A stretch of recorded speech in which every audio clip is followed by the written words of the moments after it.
بسم اللہ الرحمن الرحیم۔ سورہ بقرہ کی آیت نمبر 49 سے ہم نے شروع کرنا ہے۔ کل ہم نے آیت نمبر 40 سے 48 تک پڑھی تھی۔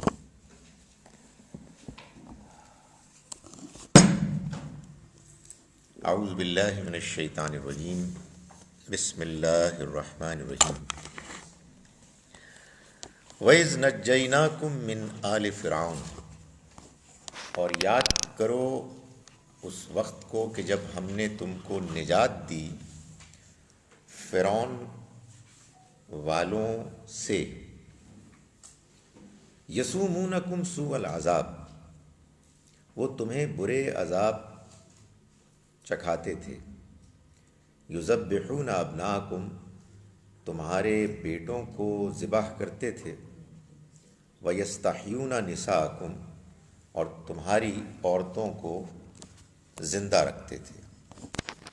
یہ اب بنی اسرائیل کے تاریخ کے واقعات کچھ نمایاں ایک ایک کر کے بیان کیے جا رہے ہیں، اس بات کو واضح کرنے کے لیے کہ اللہ کے ہاں بنی اسرائیل کے ساتھ کوئی ایسا معاہدہ نہیں تھا جس کے مطابق وہ اللہ کے ایسے چہیتے بن گئے کہ جس کے بعد اب وہ چاہے جو کچھ بھی کریں وہ اللہ کے لاڈلے ہیں، اللہ ان کو نہ پوچھے گا نہ سزا دے گا، اور وہ اسی طرح سے دنیا اور آخرت میں کامیاب ہوں گے۔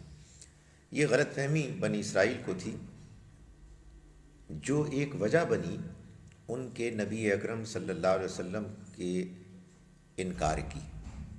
ان کا یہ خیال تھا کہ ہم خدا کے چہیتے ہیں، تو آخر یہ کیسے ہو سکتا ہے کہ اللہ ہمیں چھوڑ کر اپنے پیغمبری کا آخری پیغمبر کے لیے انتخاب بنی اسماعیل میں سے کرے گا۔ تو اللہ نے ان واقعات کو بیان کیا۔ ان واقعات کو بیان کرنے میں جو انداز اختیار کیا گیا اس میں ایک تو اختصار ہے، یعنی ایک واقعہ بیان ہوتا ہے، پھر اس کے بعد دوسرا ہوتا ہے، پھر تیسرا ہوتا ہے۔ اس کی وجہ یہ ہے کہ یہ بات جن کو بتائی جا رہی ہے، یعنی بنی اسرائیل، وہ لوگ ان واقعات کی تفصیلات سے واقف تھے، چنانچہ ان کے لیے اشارہ کافی تھا، اور ان اشارات میں وہ پہلو خاص طور پر بیان کیے گئے کہ جو بیان کرنے مقصود تھے ان کی نصیحت کے لیے، ان کی غلط فہمی دور کرنے کے لیے۔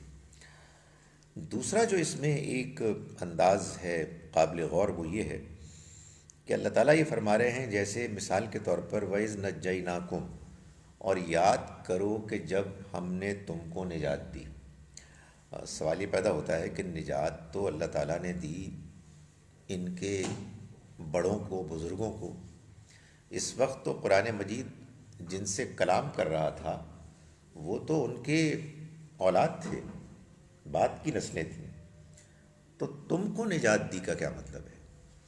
لیکن معلوم ہوتا ہے کہ جب اگر کوئی قوم، کوئی نسل اپنے بزرگوں کے اعمال، ان کی اچیومنٹس، ان کی نالائقیوں کو اون کرے اور یہ سمجھے کہ ہمیں وہ جو کچھ بھی کرتے تھے اس پہ بڑا فخر ہے، تو پھر گویا کہ آپ بھی ان کے ان تمام اعمال میں شامل ہیں۔ آپ نے بھی اپنے آپ کو ان کے ساتھ ایسے وابستہ کر دیا کہ گویا کہ جو غلط کام انہوں نے کیے آپ نے ان کو بھی اپنے کھاتے میں ڈال لیا اور آپ بھی اس میں شامل ہو گئے۔ اس سے ایک نقطہ اور نکلتا ہے، اور وہ یہ ہے کہ اپنی تاریخ کے بارے میں کرٹیکل ہونا چاہیے۔ یعنی یہ کوئی بات نہ ہوئی کہ میرے باپ، دادا، پردادا نے کوئی کام کیا، جو بھی کام کیا بھائی وہ ہیں تو میرے ہی نا، تو مجھے اس پہ فخر ہے۔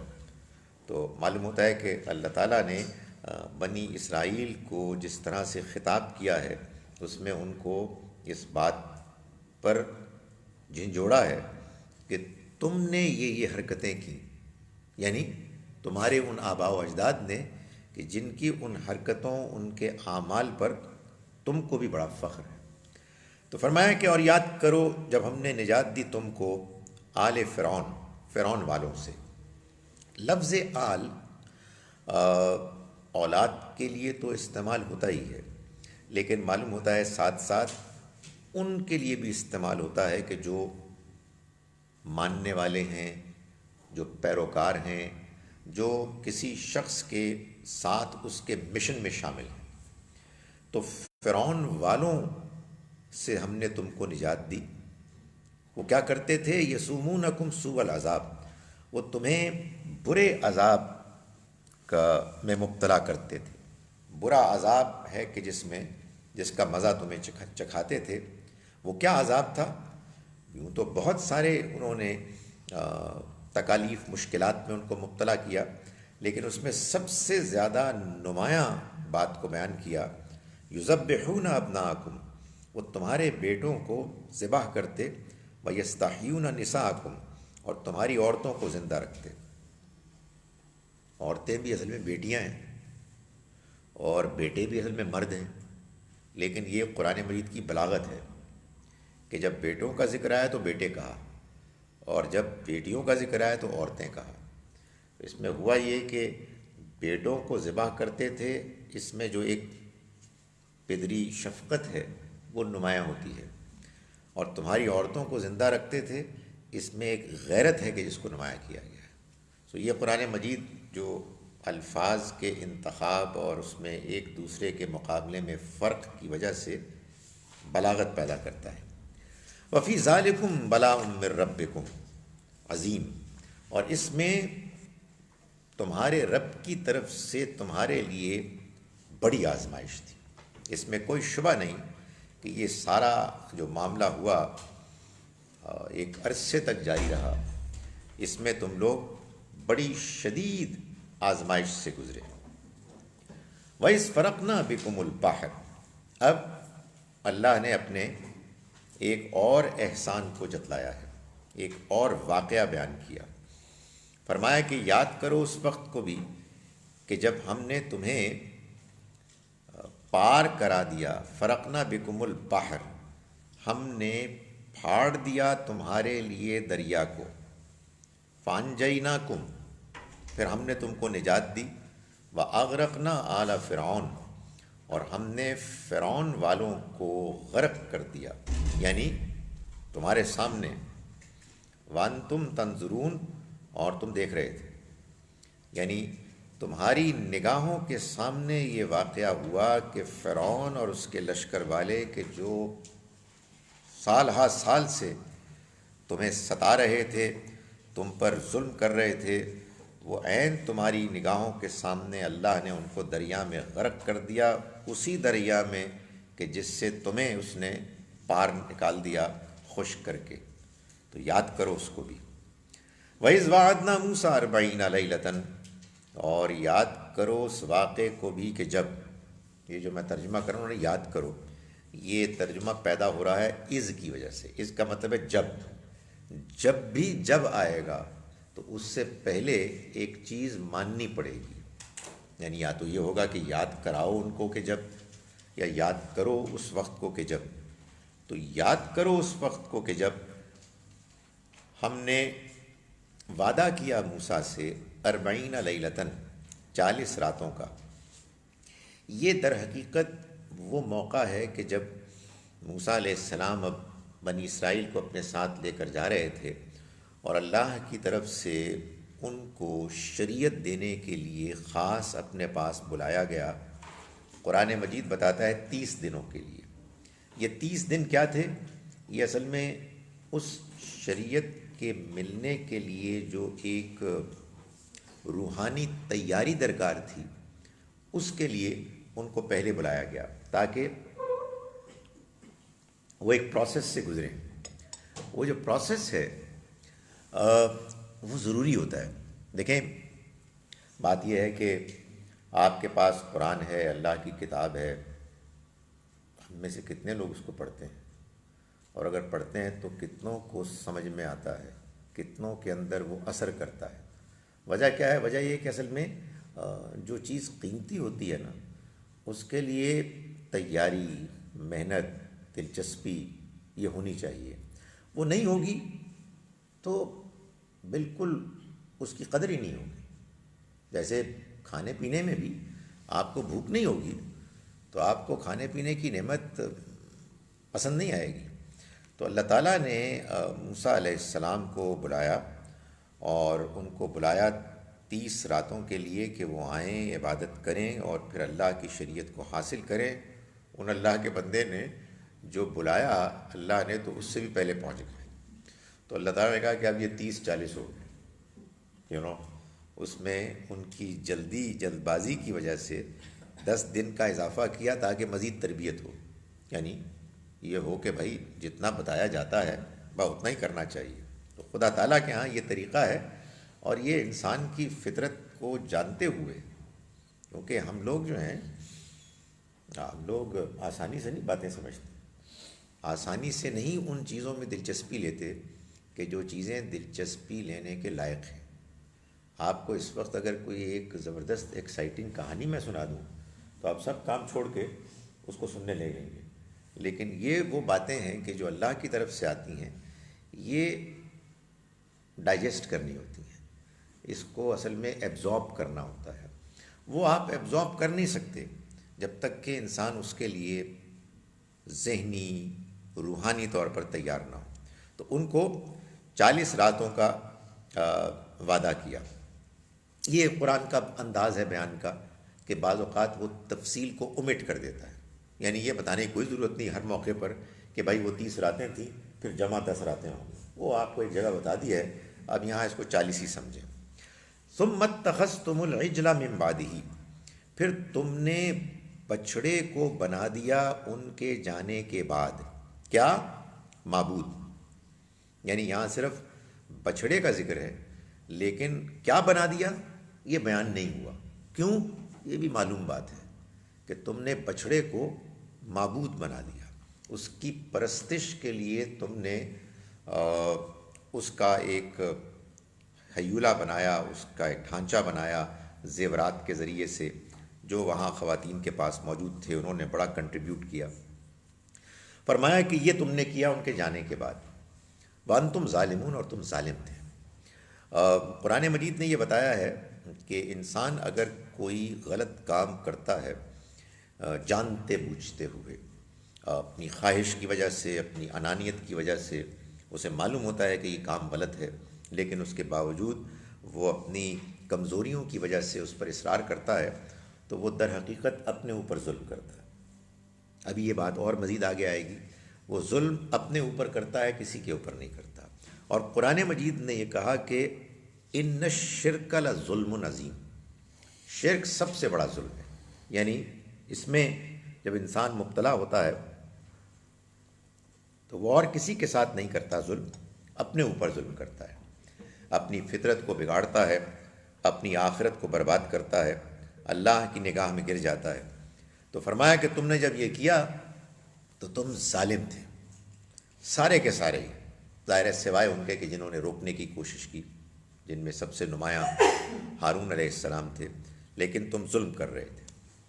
ثم عفونا عنکم من بعد ذالک، پھر ہم نے تمہیں معاف کیا اس کے بعد، لعلکم تشکرون، تاکہ تم شکر گزار ہو۔ یہ معاف کیا کیسے، اس کا ذکر ابھی آگے آتا ہے، لیکن یہاں اختصار کے ساتھ بیان کر دیا کہ اللہ نے اتنے بڑے ظلم کے ہونے کے باوجود تمہیں درگزر کر دیا، اور یہ ہم نے اس لیے کیا کہ تمہارے اندر اللہ کی شکر گزاری پیدا ہو۔ یہ بھی ایک حقیقت ہے کہ شکر گزاری بھی یوں ہی پیدا نہیں ہو جاتی، آدمی کا رویہ ٹھیک ہوتا ہے تب پیدا ہوتی ہے، رویہ بگڑ جائے اور اس کے بعد اس کو یہ احساس ہو کہ اللہ نے اسے معاف کر دیا ہے، تب پیدا ہو سکتی ہے۔ تو اللہ نے اس ظلم عظیم کے ہو جانے کے بعد جب انہیں معاف کیا، یہ انہیں معاف کیا کیا مطلب ہے اس کا، یہ ذرا بھی آگے آ رہا ہے، لیکن بحیثیت قوم ان کو اس جرم میں جب کہ وہ مبتلا ہوئے اس نے معاف کر دیا، تو فرمایا کہ اس کی وجہ یہ تھی کہ اس کا مقصد یہ تھا کہ تم شکر گزاری کرو۔ وَإِذْ آتَيْنَا مُوسَى الْكِتَابَ وَالْفُرْقَانَ، اور یاد کرو اس موقع کو بھی کہ جب ہم نے دی موسیٰ کو کتاب والفرقان۔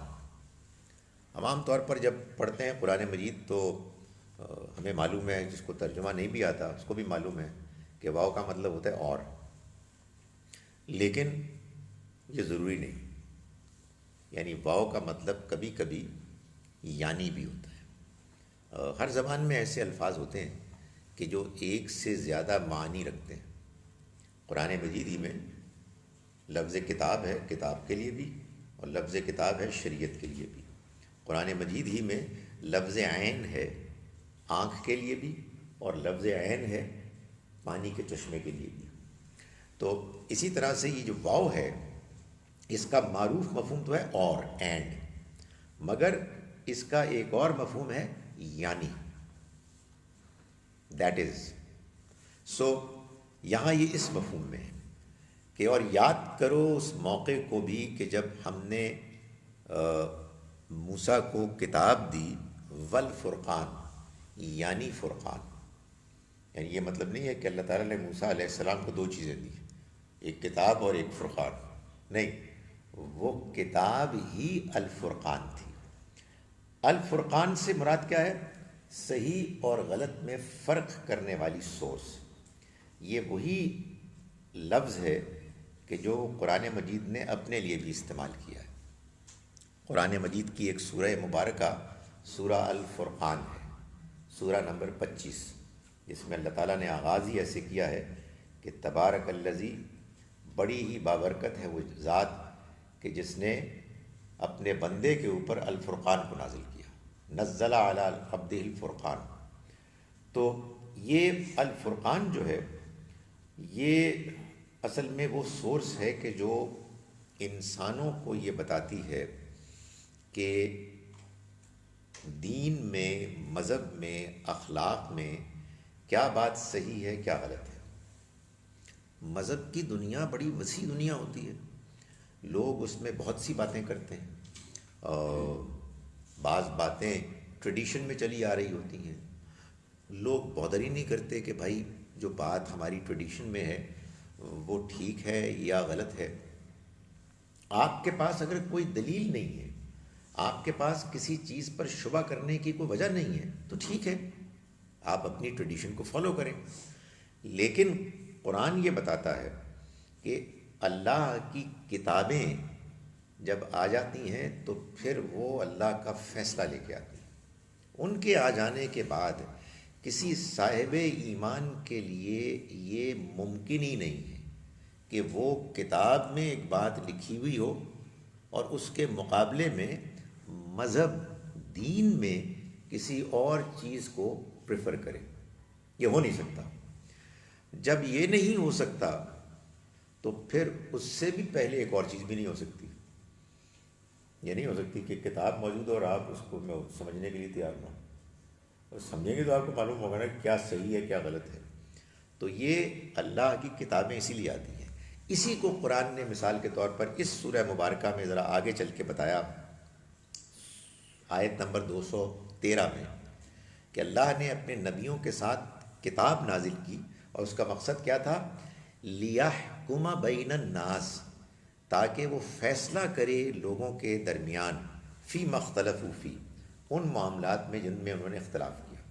وہ معاملات مذہب کے معاملات، تو مذہبی معاملات میں اختلافات کا جو حل ہے، اللہ کا فیصلہ، وہ کتاب ہے۔ اسی لیے اس کو الفرقان کہا، تورات کو بھی اور قرآن مجید کو بھی۔ سو یاد کرو اس موقع کو بھی کہ جب ہم نے عنایت کی موسیٰ کو کتاب یعنی فرقان، لعلکم تہتدون، تاکہ تم ہدایت پاؤ۔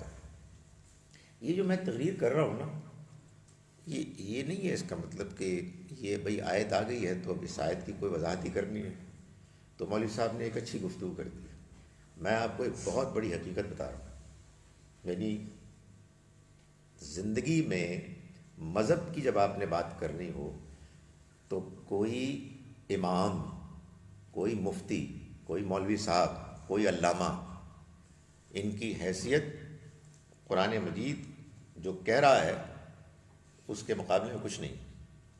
ٹھیک ہے، ہم کو بہت سی باتیں سمجھ میں نہیں آتی، جب سمجھ میں آ گئی کہ قرآن یہ کہہ رہا ہے پھر کسی کی کوئی حیثیت نہیں، اللہ کا فیصلہ ہے۔ تو یہ الفرقان کی جو میری ایکسپلینیشن ہے، چونکہ میری پالیسی یہ ہے اور طبیعت بھی یہ ہے اور اسٹیمنا بھی نہیں ہے میرے اندر کہ میں اس کو گرج کے ساتھ بیان کروں، تو میں نے بات آرام سے بیان کر دی ہے، لیکن میں اصل میں آپ سمجھیں کہ میں شور مچا کے بیان کر رہا ہوں کہ الفرقان کا مطلب یہ ہے، یعنی قرآن کے آگے کوئی چیز دین مذہب میں کوئی حیثیت رکھتی ہی نہیں ہے، یہ میں کہہ رہا ہوں۔ وَإِذْ قَالَ مُوسَىٰ لِقَوْمِهِ، اور یاد کرو اس وقت کو بھی جب کہا موسیٰ نے اپنی قوم سے، یا قوم، اے میری قوم کے لوگو، اِنَّكُمْ ظَلَمْتُمْ أَنفُسَكُمْ، تم نے اپنی جانوں پر ظلم کیا، بِاتِّخَاذِكُمُ الْعِجْلَ، بچڑے کو معبود بنا کر۔ اگین وہ معبود کا ذکر نہیں ہے لیکن آبویس ہے، بچڑے کو بنا کر کیا؟ معبود۔ یہ تم نے بڑی زیادتی کی، ابھی اس کا ذکر پہلے آیا تھا، اب یہ ذرا اس کی تفصیل آ رہی ہے۔ فَتُوبُوا إِلَىٰ بَارِئِكُمْ، چنانچہ تم توبہ کرو اپنے بنانے والے کے حضور میں، یعنی اس کی طرف پلٹو، توبہ کرو۔ تو کیا کرو پھر؟ فَاقْتُلُوا أَنفُسَكُمْ، پھر قتل کرو اپنوں کو۔ قتل نفسا یا اقتلوا انفسکم کا مطلب یہ بھی ہو سکتا ہے کہ اپنے آپ کو مار دو، یعنی خودکشی کر لو، اور یہ بھی ہو سکتا ہے کہ اپنوں کو مارو، قتل کر دو۔ ذالکم خیر لکم، یہ تمہارے لیے بہتر ہے، عند باریکم، تمہارے بنانے والے کے نزدیک۔ فتاب علیکم، تو اس نے تمہاری توبہ قبول کی۔ جان رہے ہیں یہ، اس کا مطلب یہ ہے کہ اس میں بھی ایک بات امپلائڈ ہے کہ انہوں نے ایسا ہی کیا، اپنوں کو قتل کیا اور پھر اللہ سے توبہ کی اور اللہ نے ان کی توبہ قبول کی۔ انہ هو التواب الرحیم، یقیناً وہ بہت توبہ قبول کرنے والا، بہت رحم کرنے والا ہے۔ اب ایک طریقہ یہ بھی ہو سکتا ہے کہ میں اگلی آیت پڑھنا شروع کر دوں، تو اگر میں یہ کروں تو آپ روک دیں کہ مولوی صاحب ہولڈ آن، بندے قتل ہو گئے اور آپ اگلی آیت پڑھ رہے ہیں، سانو سمجھاؤ تو صحیح کی ہو رہے ہیں۔ تو گزارش یہ ہے کہ میں اس لیے کہہ رہا ہوں کہ اگر آپ نے دین سمجھنا ہے، قرآن سمجھنا ہے، تو اس پالیسی کے علاوہ کوئی اور پالیسی نہیں ہے۔ دوسری پالیسی یہ ہے کہ بے شک اگلی آیت بتائی جائے۔ اتنی بڑی بات ہو گئی کہ بھائی بندے مار دیے، تو یہ آپ جان لیں کہ اس کی کیا وجہ ہے۔ ایک تو خیر یہ جو میں نے ساری بات کی ہے، اس کو بیان میں نے اس لیے کیا ہے کہ ہمارے ہاں اس طرح کے بیانات قرآن مجید میں ہیں اور کچھ ملتے جلتے احادیث میں بھی ہیں، تو ہم تو اس کو پڑھ کے گزر جاتے ہیں کہ یار اللہ جانے کیا اس کا مطلب ہے، آگے چلو۔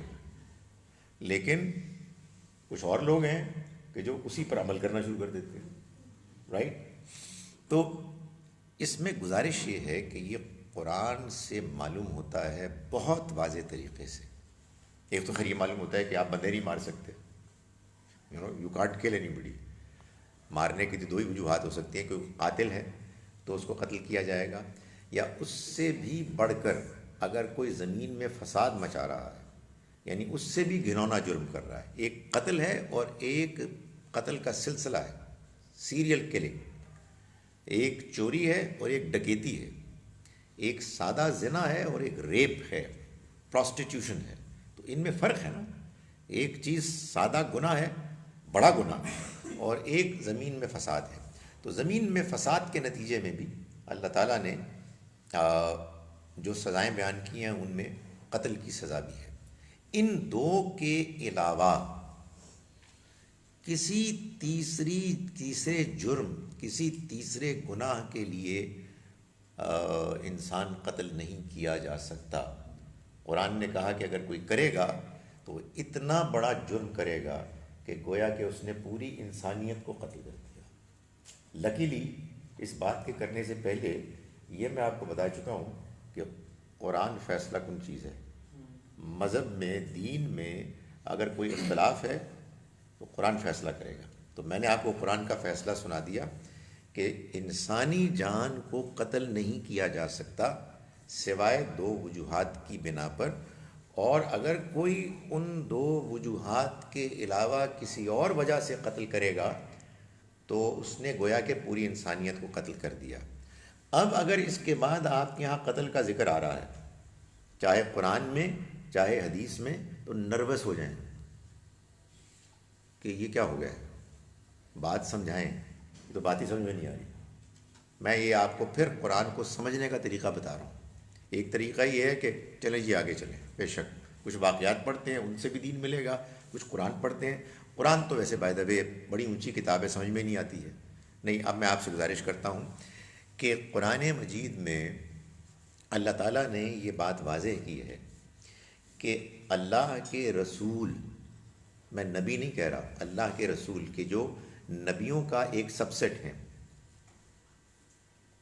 وہ جب آتے ہیں دنیا میں اور اپنی قوم کے سامنے اللہ کے پیغام کو آخری حد تک واضح کر دیتے ہیں، تو اس کے بعد جب حجت تمام ہو جاتی ہے، بات آخری حد تک واضح ہو جاتی ہے اور قوم کفر، انکار یا شرک میں مبتلا رہتی ہے، تو پھر ان کے اوپر اللہ کی سزا آتی ہے ان کو ختم کرنے کی۔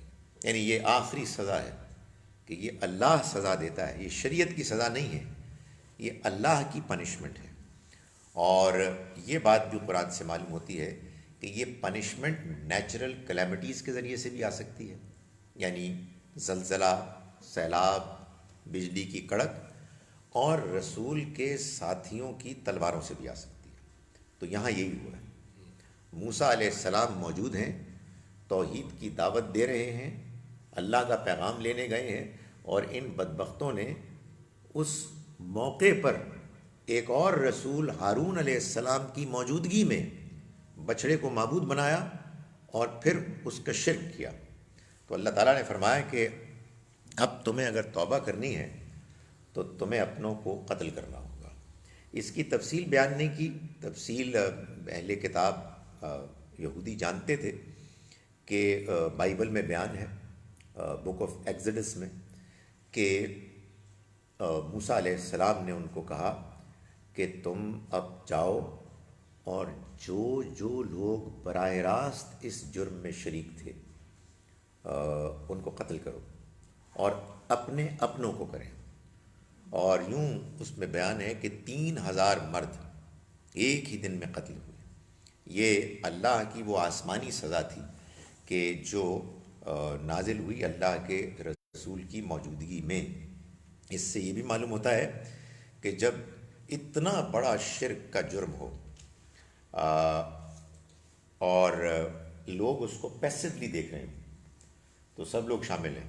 میں یہ بتاتے نروس ہو رہا ہوں، کل والی بات آپ سے ہو رہی تھی کہ جب شرک ہو رہا ہے ہمارے سامنے اور ہم اس میں کچھ نہیں کر پا رہے تو ہم انوالو، یعنی کچھ نہ کچھ تو کرنا چاہیے۔ سو یہ لوگ، ان کو یہ کہا گیا کہ تمہارے سامنے یہ ہو رہا تھا اور تم دیکھ رہے تھے۔ یہ وہ لوگ ہیں کہ جنہوں نے قتل کیا کہ جو اس میں شامل نہیں ہوئے، مگر شامل ہونا تو وہ جرم تھا جس کے نتیجے میں ان کو قتل کیا گیا، مگر جو لوگ ان کو آبزرو کر رہے تھے اور انہیں روک نہیں رہے تھے، ان سے کہا گیا کہ تم ان کو قتل کرو گے تو تمہاری توبہ قبول ہوگی۔ ظاہر ہے توبہ آدمی اس چیز پہ کرتا ہے کہ جو گناہ ہے، آپ نے گناہ ہی کوئی نہیں کیا تو توبہ کیوں کریں گے؟ تو اصل میں یہ گناہ ہے کہ آپ کے سامنے شرک ہو رہا ہے، لوگ اللہ کے علاوہ اوروں کو پکار رہے ہیں، یعنی اللہ کے وہ رسول کے جو توحید کی دعوت دینے آئے ہیں انہی کو شرک کا مرکز بنا رہے ہیں، تو پھر ان کو روکنا چاہیے۔ تو فرمایا کہ تم قتل کرو اپنوں کو، یہ تمہارے لیے بہتر ہے تمہارے بنانے والے کے نزدیک۔ چنانچہ انہوں نے قتل کیا، فتاب علیکم، تو اس نے ان کی توبہ قبول کی. انہو هو التواب الرحیم، یقیناً وہ بہت توبہ قبول کرنے والا، رحم کرنے والا ہے. وَإِذْ قُلْتُمْ، یہ پھر وہی آ گیا، یعنی یہ واقعات پر واقعات ہیں. اور یاد کرو کہ جب تم نے کہا یا موسیٰ، اے موسیٰ، لن نؤمن لک حتی نری اللہ جہرتاً، ہم ہرگز نہیں ایمان لائیں گے آپ پر جب تک کہ آپ دکھا نہ دیں ہمیں اللہ کو جہرتاً، کھلم کھلا. یعنی یہ جو آپ ہمیں باتیں بتا رہے ہیں کہ آپ کے پاس وحی نازل ہوئی ہے، جب تک کہ ہمیں نظر نہ آئے ہم نہیں مانیں گے. یہ اللہ کو دیکھنے کی خواہش کوئی بری خواہش نہیں ہے. قرآن سے معلوم ہوتا ہے کہ موسیٰ علیہ السلام نے خود یہ خواہش کی تھی، تو یہ بری خواہش تو نہیں ہو سکتی. ڈپینڈ کرتا ہے کہ آپ کی نیت کیا ہے. اگر آپ کی نیت اس خواہش کے کرنے میں یہ ہے کہ میں اللہ کو دیکھنا چاہتا ہوں اور قریب آنا چاہتا ہوں، اس نے جو کچھ دیا ہے اس کے بعد میرے اندر اس کے لیے بڑی والہانہ محبت پیدا ہو گئی ہے، تو ایک بڑی اچھی بات ہے، سوائے اس کے کہ آپ کو بتایا جائے گا کہ آپ دیکھ نہیں سکتے. لیکن اگر یہ سوال اس لیے کیا جائے کہ آدمی کے پاس جو دین کا پیغام آیا ہے وہ اس کو ٹالنا چاہتا ہے، وہ اس کو نظر انداز کرنا چاہتا ہے، اس کو ریجیکٹ کرنا چاہتا ہے، وہ کہتے ہیں دکھاؤ نا، تو پھر ظاہر ہے کہ یہ وہ جسارت ہے کہ جو جرم بن جاتی ہے. معلوم ہوتا ہے کہ بنی اسرائیل کے بعض لوگوں نے یہ سوال فرمائش اس مقصد، اس ذہنیت کے ساتھ کی. تو فرمایا کہ فَأَخَذَتْكُمُ الصَّاعِقَةُ، تو تم کو پکڑ لیا بجلی کی کڑک نے، وَأَنْتُمْ تَنْظُرُونَ، اور تم دیکھتے رہ گئے.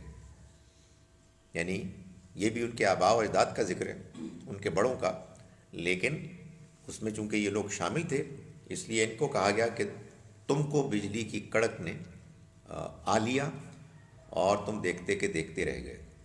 ثم بعثناکم من بعد موتکم، پھر ہم نے تم کو اٹھایا من بعد موتکم، تمہاری اس موت کے بعد، لعلکم تشکرون، تاکہ تم شکر گزار بن جاؤ. موت ہوتی ہے، لیکن عربی زبان میں اگر سیاق سباق میں اس کا امکان قرینہ موجود ہو کہ آپ اس سے مراد نیند لیں یا بے ہوشی لیں، تو اس کی بھی گنجائش ہے.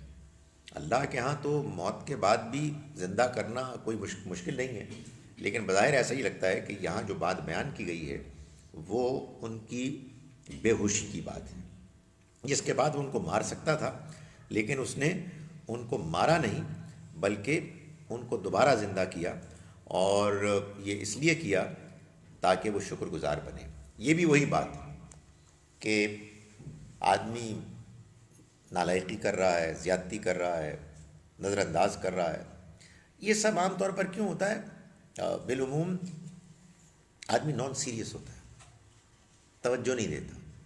دنیا میں اس کی مشغولیت اتنی زیادہ بڑھ گئی ہوتی ہے کہ اس کو اس طرح کے معاملات کی طرف کوئی انکلینیشن، کوئی دلچسپی نہیں ہوتی.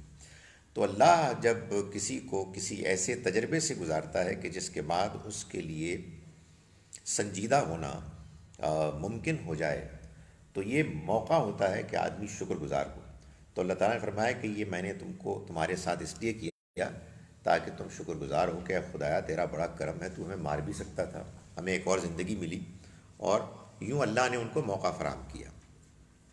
فرمایا کہ وَظَلَّلْنَا عَلَيْكُمُ الْغَمَامَ وَأَنزَلْنَا عَلَيْكُمُ الْمَنَّ وَالسَّلْوَىٰ، اور ہم نے تمہارے اوپر بادلوں کا سایہ کیا اور تمہارے اوپر نازل کیا من و سلوہ.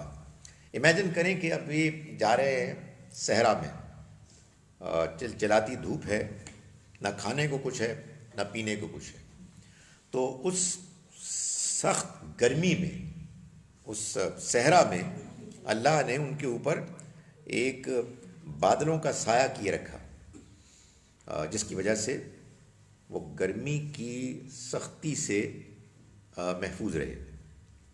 اور کھانے پینے کو کچھ نہیں تھا، وہ کچھ بھی اپنے ساتھ نہیں لے گئے تھے، وہ تو اپنی جان بچاتے ہوئے ہجرت کر کے نکلے تھے. تو اللہ تعالیٰ نے ان کے اوپر من و سلوہ نازل کیا. من یہ کہتے ہیں صبح کے وقت جو وہ اوس شبنم کے موتی ہیں، وہ جم جاتے اور وہ ان کو پکڑتے اور کھاتے ناشتے کے طور پر، اور وہ ایک مزے کی چیز ہوتی، اس کا اپنا ایک ٹیسٹ تھا۔ اور شام کے وقت یہ سلوا، یہ کچھ پرندے تھے بٹیر کی طرح، اور بٹیرے ہوئی کی طرح تو آسانی سے پکڑے جاتے اور ان کو آسانی سے بنا کر کھانا بنا لیتے۔ یعنی ایک ایسے ماحول میں جہاں کھانے پینے کا کوئی بندوبست نہیں ہو سکتا تھا، وہاں اللہ نے صبح و شام ان کے کھانے پینے کا بندوبست کیا، دھوپ سے بچانے کے لیے بادل اور کھانے کے لیے من و سلوا۔ کلوا من طیبات ما رزقناکم، کھاؤ ان پاکیزہ چیزوں میں سے جو ہم نے تم کو رزق کے طور پر دیں۔ یہ معلوم ہوتا ہے کہ من و سلوا دونوں کا موجود ہونا، جس کو کہتے ہیں نا زبان حال سے کہہ رہا تھا کہ تم کھاؤ یہ چیزیں جو تم کو ملی ہیں، جو ہم نے اللہ نے تم کو دی ہیں، اطمینان سے کھاؤ۔ وما ظلمونا، اور انہوں نے ہمارے ساتھ کوئی زیادتی نہیں کی، ہمارا کچھ نہیں بگاڑا، ولیکن کانوا انفسہم یظلمون، بلکہ وہ تو خود اپنے اوپر ظلم کرتے تھے۔ یعنی اس میں بھی یہ بات امپلائیڈ ہے کہ یہ سب کچھ ان کو ملا، اس کے باوجود وہ بڑ بڑ کرتے رہے، اس کے باوجود وہ اعتراضات کرتے رہے، اس کے باوجود ناشکری کرتے رہے۔ تو یہ سب کچھ کر کے انہوں نے ہمارا کچھ نہیں بگاڑا، بلکہ یہ اپنے ہی اوپر ظلم کرتے رہے۔ وہی بات جو قرآن بار بار کہتا ہے کہ آپ کا رویہ اگر جان بوجھ کر غلط ہوگا تو آپ کسی کا کچھ نہیں بگاڑیں گے، آپ صرف اپنا وقت بگاڑیں گے، اپنے آپ کو خراب کریں گے، اپنی فطرت کو بگاڑیں گے، اللہ کے پیغام سے محروم ہوں گے، اور آخرت میں اپنے بربادی، اپنی سزا کا خود بندوبست کریں گے۔ وَإِذْ قُلْنَا ادْخُلُوا هَٰذِهِ الْقَرْيَةَ، اور یاد کرو کہ جب ہم نے کہا کہ داخل ہو جاؤ اس بستی میں، معلوم ہوا کہ مصر سے نکلے، صحرائے سینا میں سفر کیا، کھانے پینے کا بندوبست ان کیا ہو گیا، اب فلسطین پہنچ گئے۔ تو یہ وہاں کا واقعہ ہے کہ وہاں کوئی بستی تھی جس کے بارے میں اللہ نے فیصلہ کر لیا تھا کہ یہ بستی اب ان کے لیے ہے، یہ جائیں اور اس میں داخل ہو جائیں۔ یہی وجہ تھی کہ اللہ نے موسیٰ علیہ السلام کے ذریعے سے ان کو ہجرت کرنے کا حکم دیا تھا کہ تمہارے لیے ایک بستی تیار ہے۔ یاد ہے نا کہ وہیں فلسطین ہی سے تو آئے تھے، یہاں مصر آئے تھے موسیٰ یوسف علیہ السلام کے زمانے میں، وہ مصر آئے تھے، کنویں میں ڈالے گئے تھے، تو یہ سب بھی مصر آ گئے تھے، وہاں تو قحط تھا۔ اب یہاں سے نکل کے یہی بنی اسرائیل واپس وہاں گئے مصر۔ تو فرمایا کہ اور یاد کرو کہ جب ہم نے کہا کہ داخل ہو جاؤ اس بستی میں، فَكُلُوا مِنْهَا حَيْثُ شِئْتُمْ رَغَدًا، اور کھاؤ اس میں سے جس طرح چاہو، رغدن مزے کے ساتھ، بغیر کسی روک ٹوک کے۔ یعنی یہ بستی ہے تمہارے لیے، اللہ نے تمہارے لیے کھول دیے ہیں اس کے دروازے، اب تمہیں کوئی کچھ نہیں کہے گا، تم ہجرت کر کے آئے ہو، ہم اس بات کو ایکنالج کرتے ہیں، اس میں جاؤ، داخل ہو، اور بغیر کسی روک ٹوک کے اطمینان کے ساتھ کھاؤ۔ وَادْخُلُوا الْبَابَ سُجَّدًا، اور دیکھو داخل ہو دروازے سے سجدہ کرتے ہوئے۔ ظاہر ہے کہ اس کا کوئی مین گیٹ ہوگا، جیسے پرانے شہروں میں ہوا کرتا تھا دروازہ، مرکزی دروازہ۔ تو جب تم اس میں داخل ہو تو یہ اللہ نے تمہارے لیے بندوبست کیا ہے، تو تمہیں اکڑنے کی ضرورت نہیں ہے، تمہیں غرور تکبر کرنے کی ضرورت نہیں ہے، بلکہ اللہ کی اس مہربانی پر تم جھکتے ہوئے جاؤ۔ اس سے معلوم ہوا کہ سجدہ کرنے سے مراد لازم نہیں ہے کہ یہ والا سجدہ ہے کہ جس میں ہم اپنا ماتھا ٹکاتے ہیں، بلکہ جھکنا بھی ہوتا ہے۔ ورنہ تو آپ سجدے کے ساتھ داخل ہو کے دکھائیں تو بڑا مشکل ہے۔ مراد یہ کہ جھکتے ہوئے جاؤ، اور قولوا حطۃ، اور کہو معاف کر دیں۔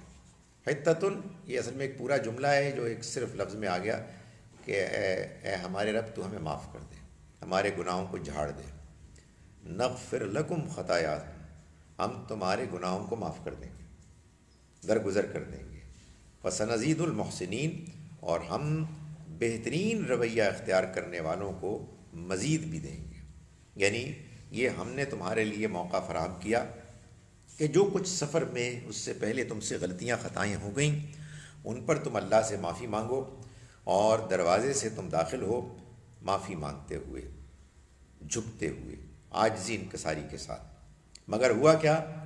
فبدل الذین ظلموا، تو بدل دیا ان لوگوں نے کہ جنہوں نے ظلم کیا، قولاً اس بات کو، غیر الذی قیل لہم، معاف کیجیے گا، بدل دیا انہوں نے اس بات سے جو مختلف تھی اس سے، قیل لہم، جو ان سے کہی گئی تھی. یعنی کہا تو تھا اللہ نے کہ تم جاؤ اور حتتن کہو، یعنی معافی دے دے، معافی دے دے. انہوں نے اس لفظ کو کسی اور لفظ سے بدل دیا. وہ کہتے ہیں کہ وہ لفظ جو تھا وہ اس کا مطلب کھانا وانا.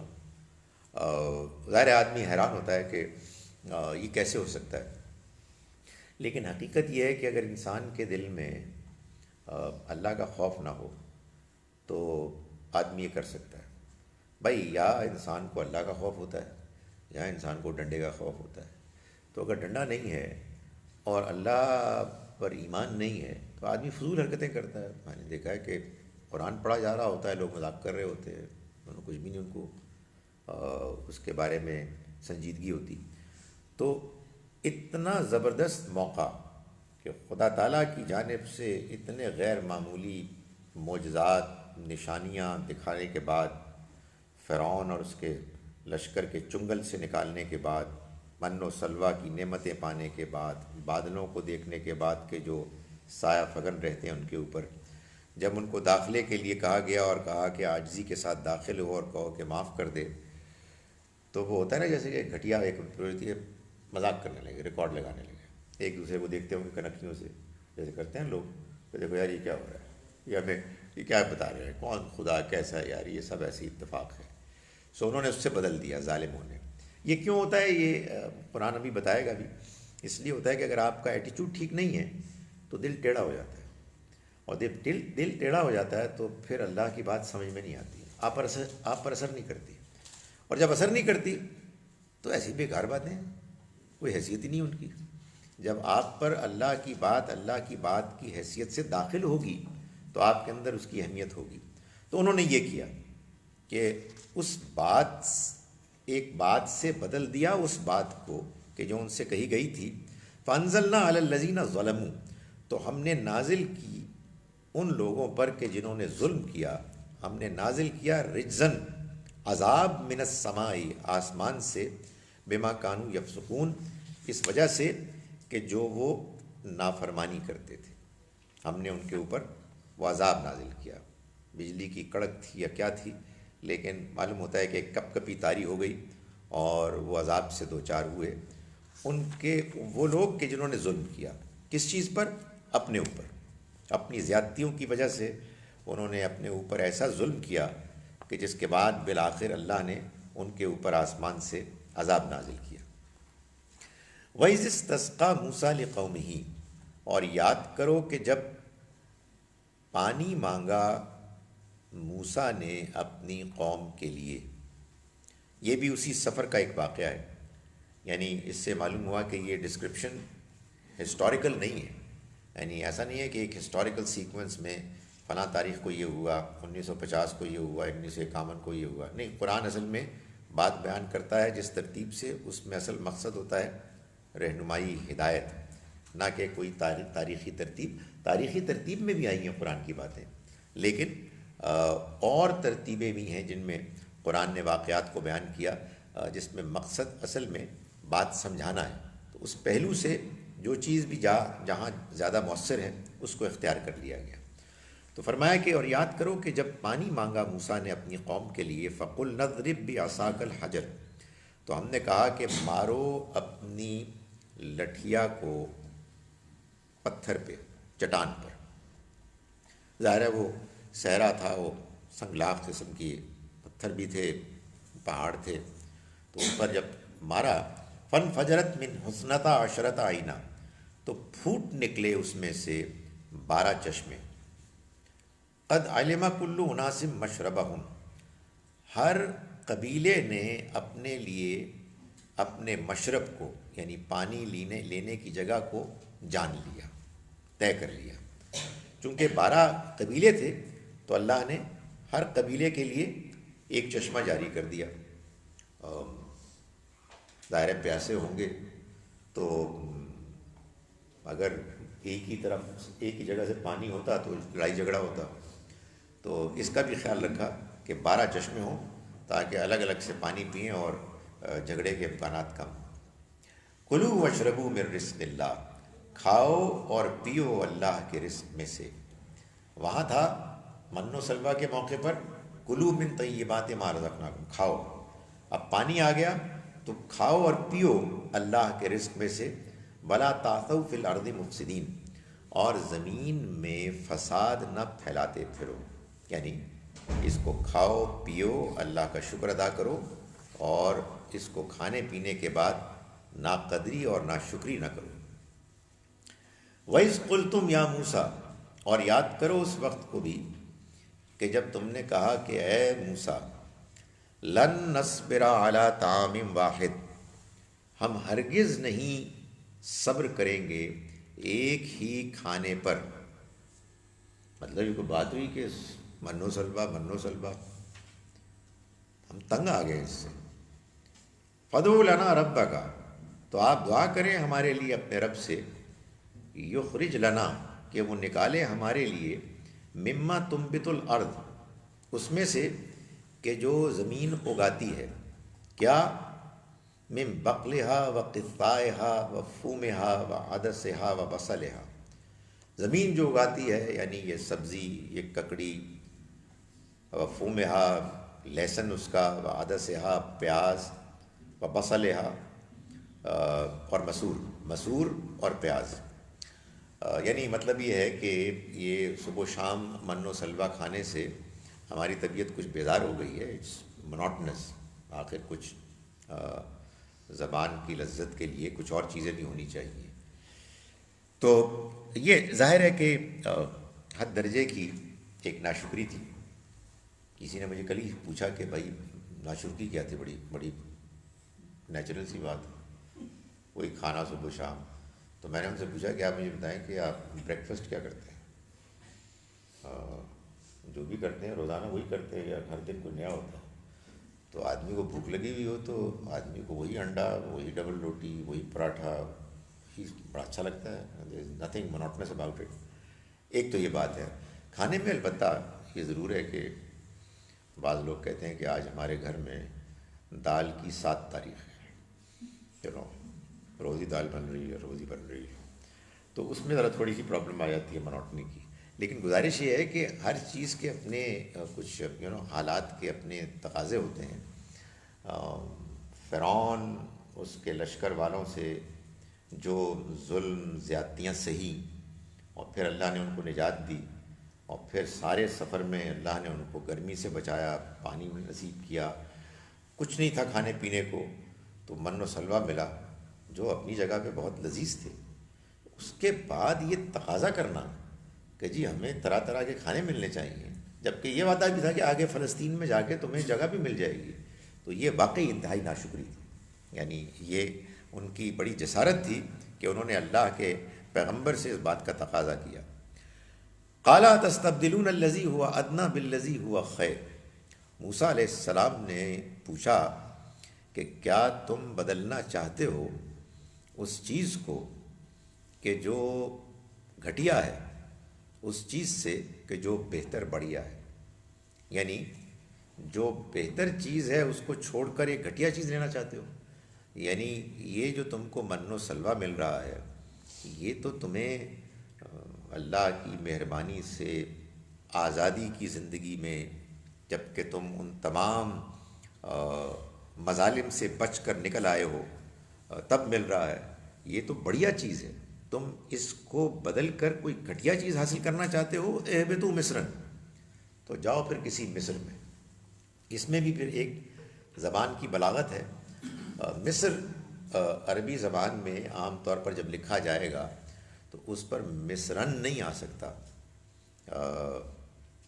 آپ نے کبھی غور کیا ہے کہ 2 طرح کے ناؤنز ہوتے ہیں، ایک ہے عمر، اور عثمان، رائٹ، اور ایک ہے علی اور لیٹ سے بلال. فرق معلوم ہے کیا؟ عمر اور عثمان کبھی آپ غور کریں، ان پر آخر میں تنوین 2 حرکتیں نہیں آتی. عمرن نہیں ہوتا، عثمانن نہیں ہوتا. جبکہ علی اور بلال میں علیٌ بلالٌ ہوگا. اور یہ عربی میں 2 ڈفرینٹ کیٹیگریز ہیں ناؤنس کی.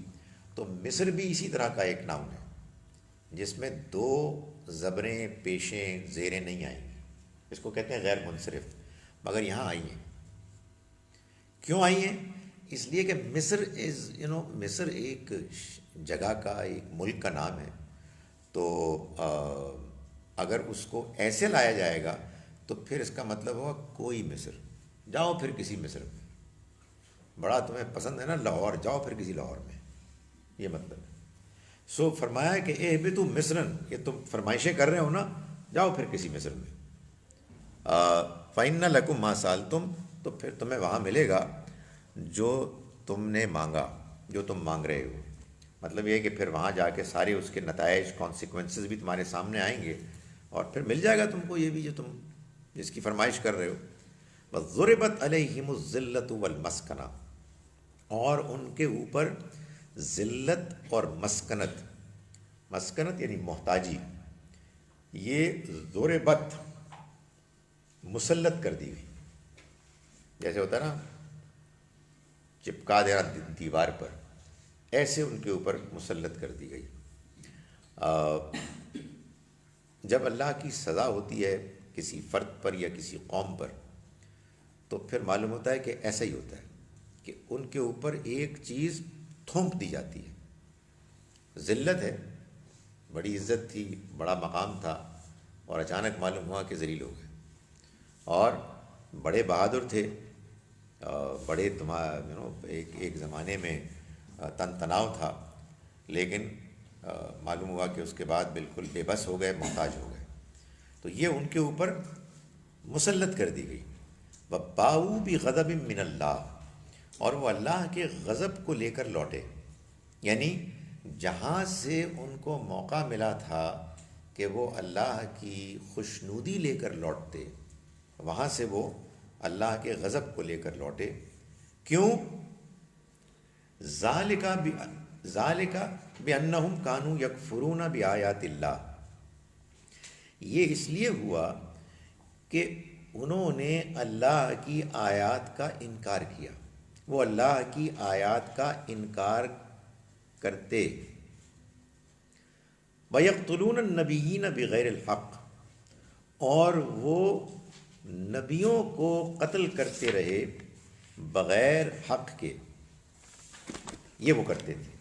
سو ان کے اوپر جو ذلت اور محتاجی مسلط کر دی گئی، اس کی وجہ کیا تھی؟ وہ اللہ کی آیات کا انکار کرتے. اللہ کی آیات یعنی اللہ نے جو کچھ اپنے کلام میں فرمایا، جو اپنے پیغمبر کے ذریعے سے بتایا، جو وہ نشانیاں دکھا رہا تھا، ان سب کو دیکھ کر وہ امپریس نہیں ہوئے. ان کے اندر اس کا اثر نہیں ہوا. اس کو دیکھنے کے نتیجے میں جو ان کے اوپر کیفیت طاری ہونی چاہیے تھی وہ نہیں ہوئی. سو یہ انکار ہی ہے نا. بات یہ ہے کہ مسلمان اللہ کی آیات کا انکار ایسے تو نہیں کرے گا، نہیں مانتا، اٹھنی پڑے گی اس کو، کر ہی نہیں سکتا. وہ اپنے ایٹیچیوڈ سے انکار کرتا ہے. I am not interested, I don't care. یہ انکار ہے. تو انہوں نے یہ کیا، یعنی مذاق اڑایا، کئی سوال پوچھے ایسے کہ ٹیڑھے میڑھے کرنے کے لیے، کنفیوز کرنے کے لیے. سو they were not interested. اور انہوں نے نبیوں کو قتل کیا. یعنی معلوم ہوتا ہے کہ ان بنی اسرائیلیوں نے حضرت زکریا کو قتل کیا، ان کے بیٹے حضرت یحییٰ کو قتل کیا، اور اپنے طور پر تو حضرت عیسیٰ کو بھی قتل کیا. وہ تو اللہ تعالیٰ نے ان کو بچا لیا. بھائی قتل یہ نہیں ہوتا کہ آپ بندے کو مار ہی دیں. قتل یہ ہوتا ہے کہ آپ بندے کو مارنے کے پورے ارادے سے آئیں اور پورا اقدام کر دیں. باقی تو فیصلہ اللہ کا ہے کہ بندہ مرے گا یا نہیں مرے گا. تو انہوں نے نبیوں کو قتل کیا، تو اس وجہ سے ان کے اوپر یہ رسوائی آئی. ذالک بما عصوا کانوا یعتدون، یہ اس لیے ہوا کہ انہوں نے نافرمانی کی اور وہ حد سے آگے بڑھتے رہے۔ یہ بات سمجھنے کی، یہ جو آخری بات ہے یہ کیا ہے؟ یہ آخری بات یہ بتا رہی ہے کہ اللہ کی آیات کا انکار کرنا یہ کوئی آسان کام ہے، اور پھر اللہ کے نبیوں کو قتل کرنا ان امیجنیبل ہے، اور کون کر رہے ہیں؟ نبیوں کے ماننے والے۔ یہ کیسے ہو سکتا ہے؟ تو اللہ تعالیٰ نے اس کی وجہ بتائی۔ اس کی وجہ یہ ہے کہ یہ فرمایا کہ یہ اس لیے ہوا کہ انہوں نے نافرمانی کی اور وہ حد سے آگے بڑھتے گئے، وہ کسی حد پر قائم نہیں رہے۔ اس کا کیا مطلب ہے؟ اس کا مطلب یہ ہے کہ یہ جو اللہ کی نافرمانی ہوتی ہے نا، یہ دھیرے دھیرے آگے بڑھتی ہے۔ آپ سے غلطی ہوئی ہے، آپ نے معافی مانگ لی، غلطی دھل گئی۔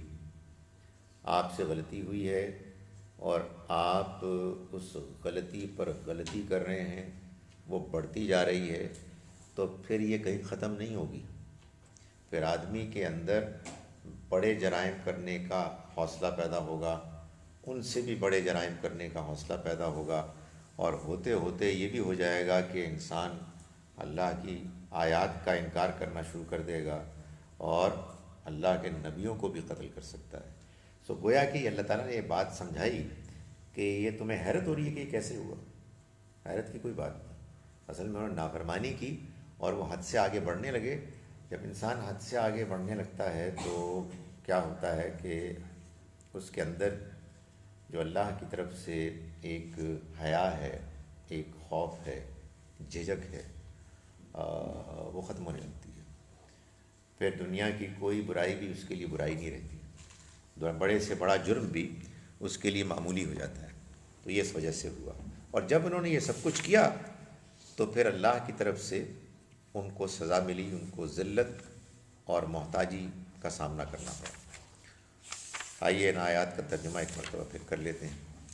ہم نے آج کا سبق شروع کیا آیت نمبر 49 سے، 49 سے۔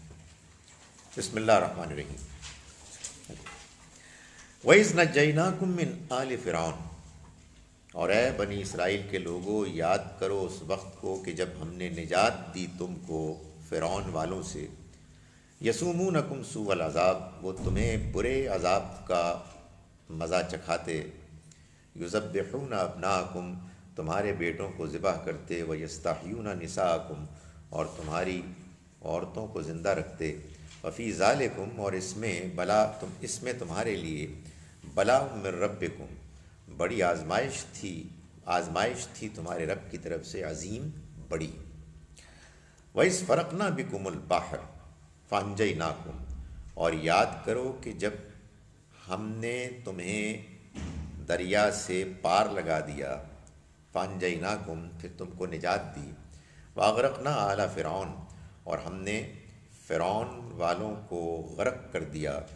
وَأَنْتُمْ تَنْظُرُونَ، اور تم دیکھ رہے تھے۔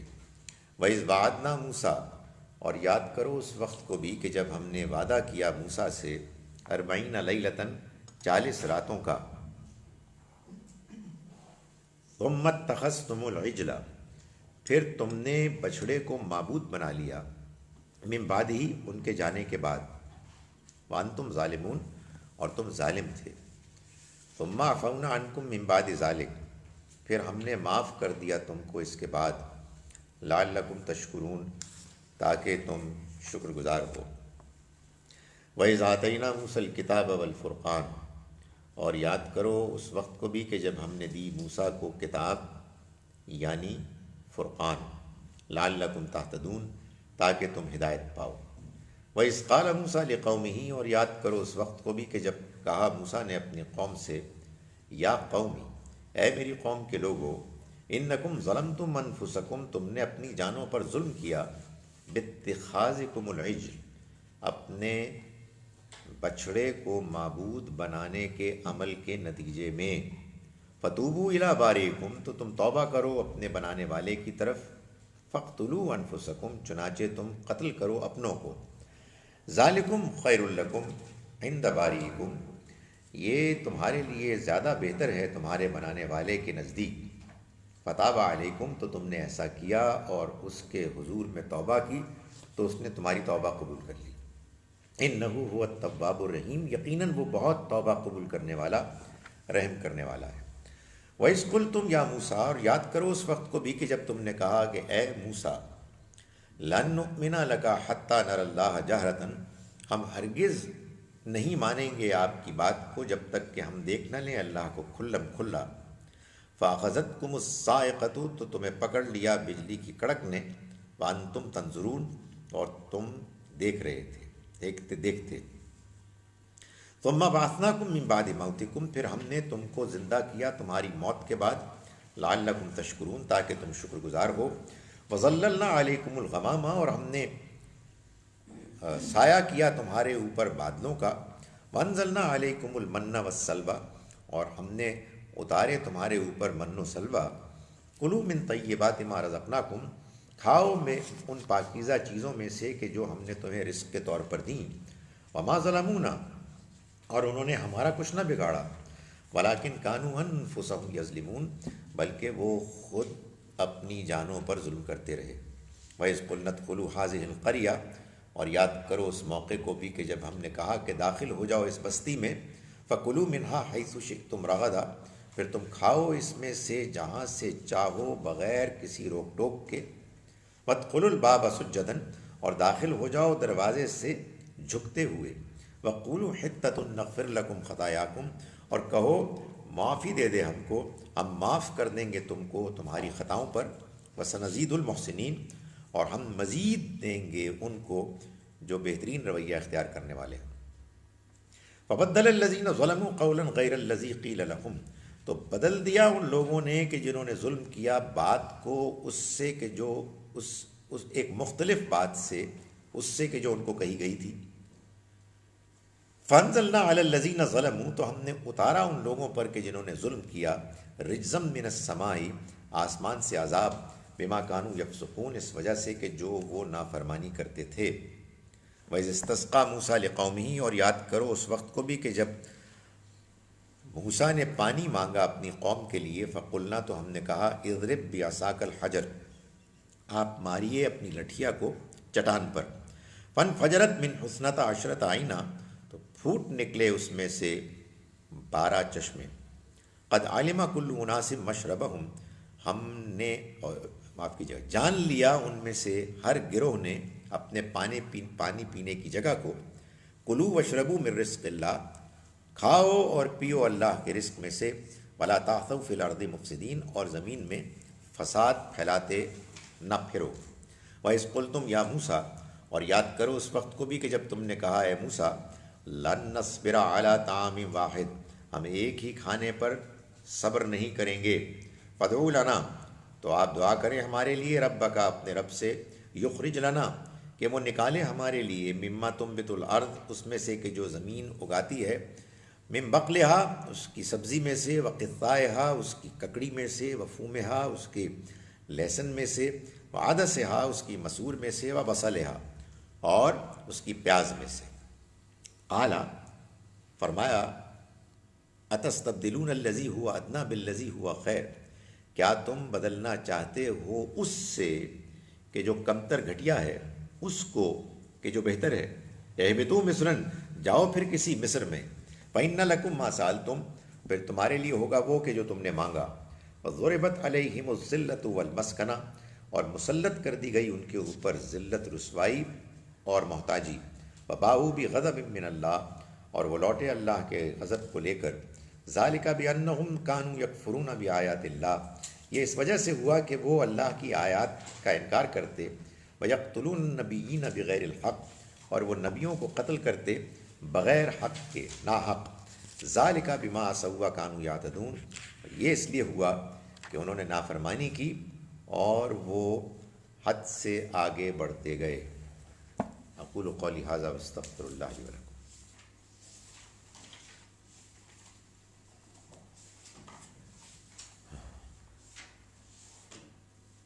جناب ہمارا مائک کہاں ہے؟ ہیرا.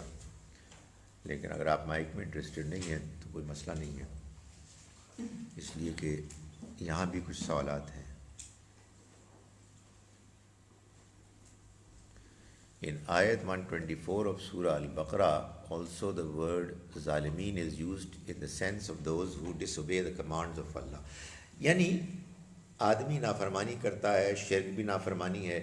جب آدمی یہ کرے گا، جان بوجھ کر کرے گا، تو وہ ظالم ہے، یعنی اپنے اوپر ظلم کر رہا ہے. یعنی اصل بات بتانی مقصود یہ ہے کہ آدمی اللہ کی نافرمانی کر کے، غلط کام کر کے، دوسروں پر زیادتی کر کے کسی کا نہیں بگاڑتا، صرف اپنے آپ کو بگاڑتا ہے. جناب. السلام علیکم. وعلیکم السلام.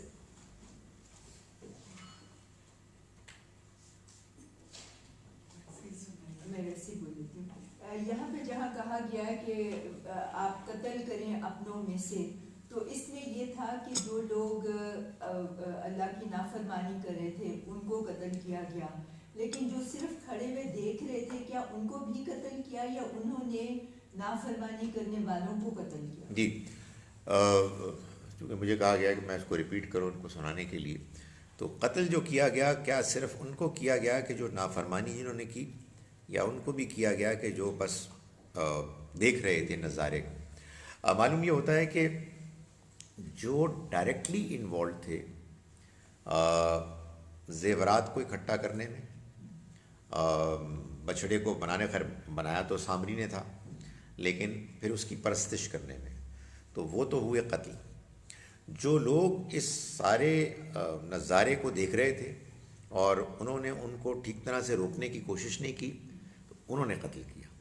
یعنی ظاہر ہے کہ جرم تو ان کا بھی تھا لیکن نسبتاً کم تھا، تو ان کو یہ کہا گیا کہ تم ان کو اب قتل کرو جن کو اصل میں تم کو روکنا چاہیے تھا. یوں ہوا.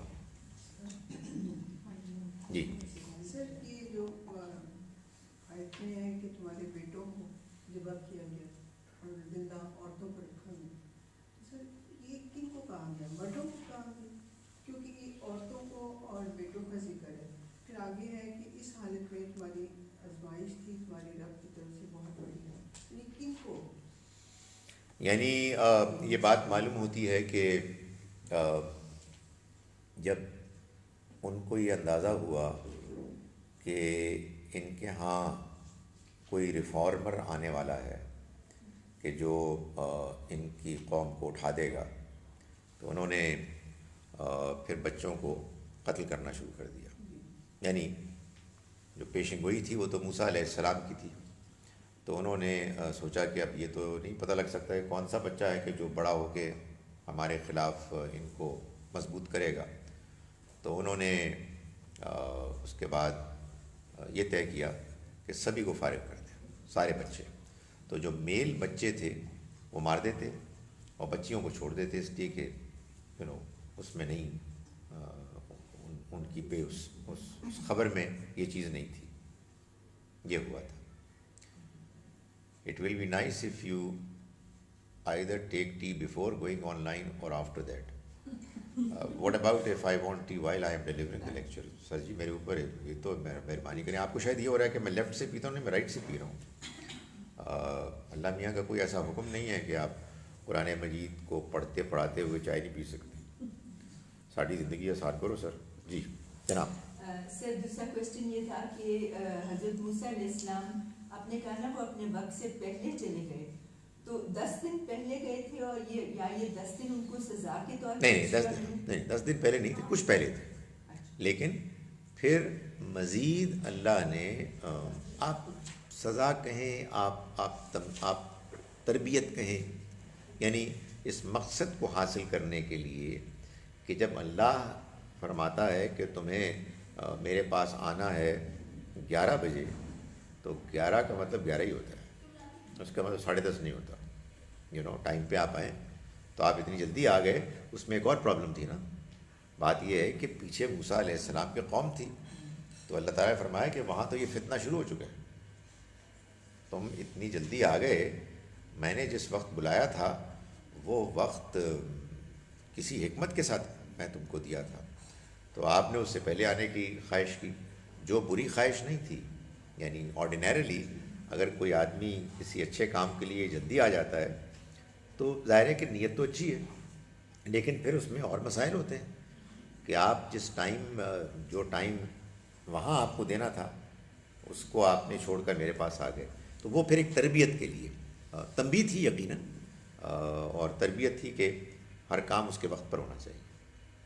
جی سر، یہ جو بنی اسرائیل قوم تھی، اس کو بار بار غلطی کرنے اور پھر بار بار معاف کرنے کا جو یہ پروسیس ہے، اس کا بھی کوئی منطق تھی کہ ہر دفعہ یہ غلطی کرتے ہیں they got away with it and ان کو معاف کر دیا گیا، تو کیا اللہ کا جو رحم اور معافی ہے وہ زیادہ بڑی ہے اور اس کا عذاب والی جو ایک ہے وہ ذرا اس کو کم ہی استعمال کرتا ہے؟ دیکھیے، گزارش یہ ہے کہ دو تین چیزیں ہیں۔ ایک تو یعنی یہ کہ بنی اسرائیل کو سوال یہ ہے کہ بنی اسرائیل کو اتنی مرتبہ غلطیاں کرنے کا موقع ملا اور پھر اللہ نے معاف کر دیا، تو اس کی کیا کوئی خاص وجہ ہے؟ ایک وجہ تو یہ معلوم ہوتی ہے کہ ظاہر ہے کہ اللہ نے ابھی اس خاندان کا انتخاب کیا تھا، اور خاندان کا انتخاب بغیر وجہ کے نہیں کیا تھا، میرٹ پہ کیا تھا۔ جب اس خاندان کی یہ برانچ یعنی بنی اسرائیل انہوں نے اپنے کام کو آگے بڑھایا تو وہ بہت اچھے لوگ بھی تھے، بہت شاندار لوگ تھے۔ آپ یہ دیکھیں نا کہ وہ ابھی جو کل بات ہو رہی تھی کہ نبی صلی اللہ علیہ وسلم نے جو درود ہم کو سکھایا دعا آپ کے لیے، اس میں اعلیٰ ابراہیم ہے، تو ظاہر ہے کہ شاندار لوگ تھے۔ یہ ہمیں ہمیشہ غلط فہمی ہوتی ہے اصل میں یہودیوں کا ذکر کر کے کہ اور بنی اسرائیلیوں کا کہ وہ سارے بیکار لوگ تھے، نہیں، ان میں سے بعض لوگوں نے اس منصب پر ہونے کے باوجود زیادتیاں کی، اور اللہ نے پھر ان کو درگزر کیا، اس لیے بھی کہ سارے نہیں کرتے تھے، اور اس لیے بھی کہ ان کو ان کے منصب سے معزول کرنے سے پہلے ان کو موقع ملنا چاہیے۔ تو ظاہر ہے کہ فوراً ان کو سزا ملتی تھی۔ اچھا، فوراً سزا کی ایک اور وجہ بھی تھی۔ ایسا نہیں ہوتا دنیا میں آرڈینریلی کہ آدمی غلط کام کرتا ہے یا کوئی قوم تو اس کو فوراً سزا مل جاتی ہے۔ یہ چونکہ شہادت علی الناس کے منصب پر فائز تھے، یعنی لوگوں کے سامنے یہ اللہ کے دین کی گواہی دے رہے تھے، اس وجہ سے یہ گواہی کا ایک حصہ تھا۔ وہ گواہی آدمی زبان سے بھی دیتا ہے، یعنی انہوں نے پریچ بھی کیا، پیغام پہنچایا بھی، لیکن ساتھ ہی ساتھ ایک اور کام بھی ہوا، اور وہ یہ کہ ان کا وجود گواہی بن گیا۔ وہ ایسے کہ اگر یہ ٹھیک رویہ اختیار کرتے تو ان کو اللہ کی طرف سے جو برکتیں ملتی وہ نظر آتی، یہ نمایاں ہوتے، ان کی حیثیت دوسرے انسانوں کے مقابلے میں بہت افضل نظر آتی، ذہنی طور پر، آپ کہیے اس زمانے میں جو کچھ ٹیکنالوجی تھی، رہن سہن تھا، ملٹری اسٹرینگتھ تھی، وغیرہ وغیرہ، اور جب یہ زیادتی کرتے تو ان کو فوراً سزا ہوتی۔ تو یہ اب جو اللہ کی اسکیم ہے اس کو تو جاری رہنا تھا نا، تو اس وجہ سے اللہ نے یہ طے کیا ہے کہ یہ قوم بحیثیت قوم کبھی مکمل طور پر تباہ نہیں ہوگی۔ آپ یہ دیکھیے کہ نبی صلی اللہ علیہ وسلم کے بھی جو مخاطبین ہیں ان میں جن لوگوں کو اللہ نے سزا دی تو دو کیٹیگریز بن گئی، ایک مشرکین، ان کو ختم کر دیا گیا، اور ایک اہل کتاب، ان کے بارے میں کہا گیا کہ یہ ماتحت بن کے رہیں گے، چھوٹے بن کے رہیں گے اور جزیہ دیں گے، لیکن ختم نہیں کیا ان کو۔ یہ اللہ کی اپنی مصلحت ہے کہ وہ یہ چاہتا ہے کہ یہ خاندان زندہ رہے، اور اس کے اوپر جو ذمہ داری ہے وہ دنیا والوں کو اللہ کا پیغام پہنچاتی رہے، اچھے رہے تو اچھے انداز میں، اور برے رہیں تو ان کی سزا کی صورت میں لوگ دیکھیں کہ یہ وہ قوم ہے کہ جن کو اللہ نے چنا تھا اور انہوں نے اپنے اس انتخاب کی قدر نہیں کی، تو اب یہ پٹ رہے ہیں، اب رسوا ہو رہے ہیں۔ گلا تر کرنے کے لیے میں پی رہا ہوں جناب، چاہے آپ مائنڈ ہو۔ میں نے پوچھنا تھا کہ جو ذکر ہے برے عذاب کا، جی، تو عذاب کی کچھ ٹائپس ہوتی ہیں؟ برے عذاب کو بیان کر کے کیا عذاب کی کچھ ٹائپس ہوتی ہیں؟ یہ آپ نے دلچسپ سوال کیا۔ آپ ایک اور سوال بھی کر سکتی تھی کہ یہ جو پیغمبروں کو قتل کیا اور فرمایا کہ بغیر الحق، نا حق، تو کیا پیغمبروں کو کبھی برحق بھی قتل کیا جا سکتا ہے؟ اور ایک اور سوال بھی قرآن مجید میں پیدا ہوتا ہے کہ تم اپنی اولاد کو قتل مت کرو مفلسی کے ڈر سے، تو کیا اگر اولاد نے ہوم ورک نہ کیا ہو تو آپ قتل کر سکتے ہیں؟ نہیں، اصل میں یہ سارے اسلوب ہوتے ہیں بیان میں ایک زور پیدا کرنے کے لیے، برائی کے گھنونے پن کو نمایاں کرنے کے لیے۔ اسی طرح کا ایک اور اسلوب ہے جس سے بعض لوگوں جو سمجھ میں نہیں آنے کی وجہ سے بعض لوگوں کو غلط فہمی ہوئی۔ سورہ آل عمران میں اللہ تعالیٰ نے فرمایا کہ ایمان والو لا تاکلوا الربا اضعافا مضاعفا، سود کو مت کھاؤ بڑھتا چڑھتا۔ تو لوگوں نے خیال کیا کہ اصل میں اللہ میاں یہاں سود کو ڈیفائن کر رہے ہیں۔ اب بڑھتا چڑھتا میں کسی نے کہا کہ یہ کمپاؤنڈ انٹرسٹ ہے، کسی نے کہا کہ 100% انٹرسٹ ہے، کسی نے کہا کہ یہ ایگزوربیٹنٹ ریٹ آف انٹرسٹ ہے۔ نہیں، وہاں بھی یہی کچھ ہو رہا ہے کہ اللہ تعالیٰ یہ بتا رہے ہیں کہ سود لینا ہی ناجائز ہے، اور دیکھو تم کیا کر رہے ہو، اس کو بڑھتا چڑھتا لے رہے ہو۔ اللہ تعالیٰ فرما رہے ہیں کہ اولاد کو قتل کرنا ایک گھناؤنا جرم ہے، اور تم کیا کر رہے ہو، مفلسی کے ڈر سے کر رہے ہو۔ پیغمبروں کا احترام کرنا چاہیے، قتل ویسے ہی جرم ہے، تم پیغمبروں کو قتل کر رہے ہو اور وہ بھی ناحق۔ اسی طرح سے یہاں ہے کہ یہ عذاب ہے اور بڑا برا عذاب تھا، یعنی اس کا یہ مطلب نہیں ہے کہ عذاب اچھا بھی ہو سکتا ہے، عذاب ہمیشہ ہی برا ہوتا ہے، لیکن یہ اس کے برے پن کو اور نمایاں کیا جا رہا ہے۔ اور یار اس دفترے سے میں جب چائے اٹھاتا ہوں مجھے شرمندگی ہوتی ہے، میں تو گناہ کر رہا ہوں۔ میں نے کامنٹ ٹیک کرنا، بائی دا وے میں رائٹ ہینڈ سے پی رہا ہوں جناب، یہ لیفٹ ہینڈ نہیں ہے، یہ آپ کو فیس بک میں لیفٹ لگ رہا ہے۔ جی یہ ایک کامنٹ میں یہ کہہ رہی تھی کہ جہاں بھی اللہ تعالیٰ سے دعا کی گئی ہے یہاں پہ کبھی بھی بنی اسرائیل نے ڈائریکٹلی نہیں کہا کہ یا رب ہمیں معاف کر دے، وہ ہمیشہ حضرت موسیٰ علیہ السلام کو کہتے تھے کہ آپ اپنے رب سے ہمارے لیے دعا کریں، یا کہ مجھے یہ غلطی لگ رہی ہے، کیونکہ میں نے کبھی یہ دیکھا نہیں قرآن میں کہ بنی اسرائیل خود اپنے لیے دعا کر رہے ہیں۔ اب دیکھیں، یعنی ایک تو ہمیں معلوم ہے کہ فرعون نے بھی کہا تھا، اور یہاں بھی ہمیں یہ نظر آ رہا ہے 2-3 جگہوں پر، مگر اور جگہیں ہیں جہاں مثال کے طور پر آپ دیکھیں، اسی سورہ میں ہم آگے چل کے دیکھیں گے بالکل آخر میں جب طالوت اور جالوت کی جنگ کا ذکر ہے، تو طالوت کے جو بنی اسرائیل کے بادشاہ تھے اس میں جو دعائیں آئی ہیں ثبت اقدامنا وانصرنا علی القوم الکافرین، وہ براہ راست دعا ہے۔ سو آپ کی اس آبزرویشن میں ایک ہے صحیح بات جو اس بات کو نمایاں کرتی ہے کہ جو لوگ اللہ سے براہ راست تعلق نہیں رکھتے اور ان کو کچھ جھجک ہوتی ہے مانگنے کی، تو پھر بعض اوقات انڈائریکٹلی پھر وہ اس کا تقاضا کرتے ہیں۔ لیکن آئی ایم شیور کہ یعنی بنی اسرائیل کے اندر بھی بڑے غیر معمولی لوگ تھے۔ غیر معمولی لوگ کیا تھے؟ پیغمبر تھے ان کے ہاں، تو ہر موقع پر پیغمبر آیا۔ یہ کیا چیز ہے جناب کہ this question was also raised during your recent tour to the UK that it needs to be further elaborated and explained. How can the killing of those who were guilty of shirk by believers be considered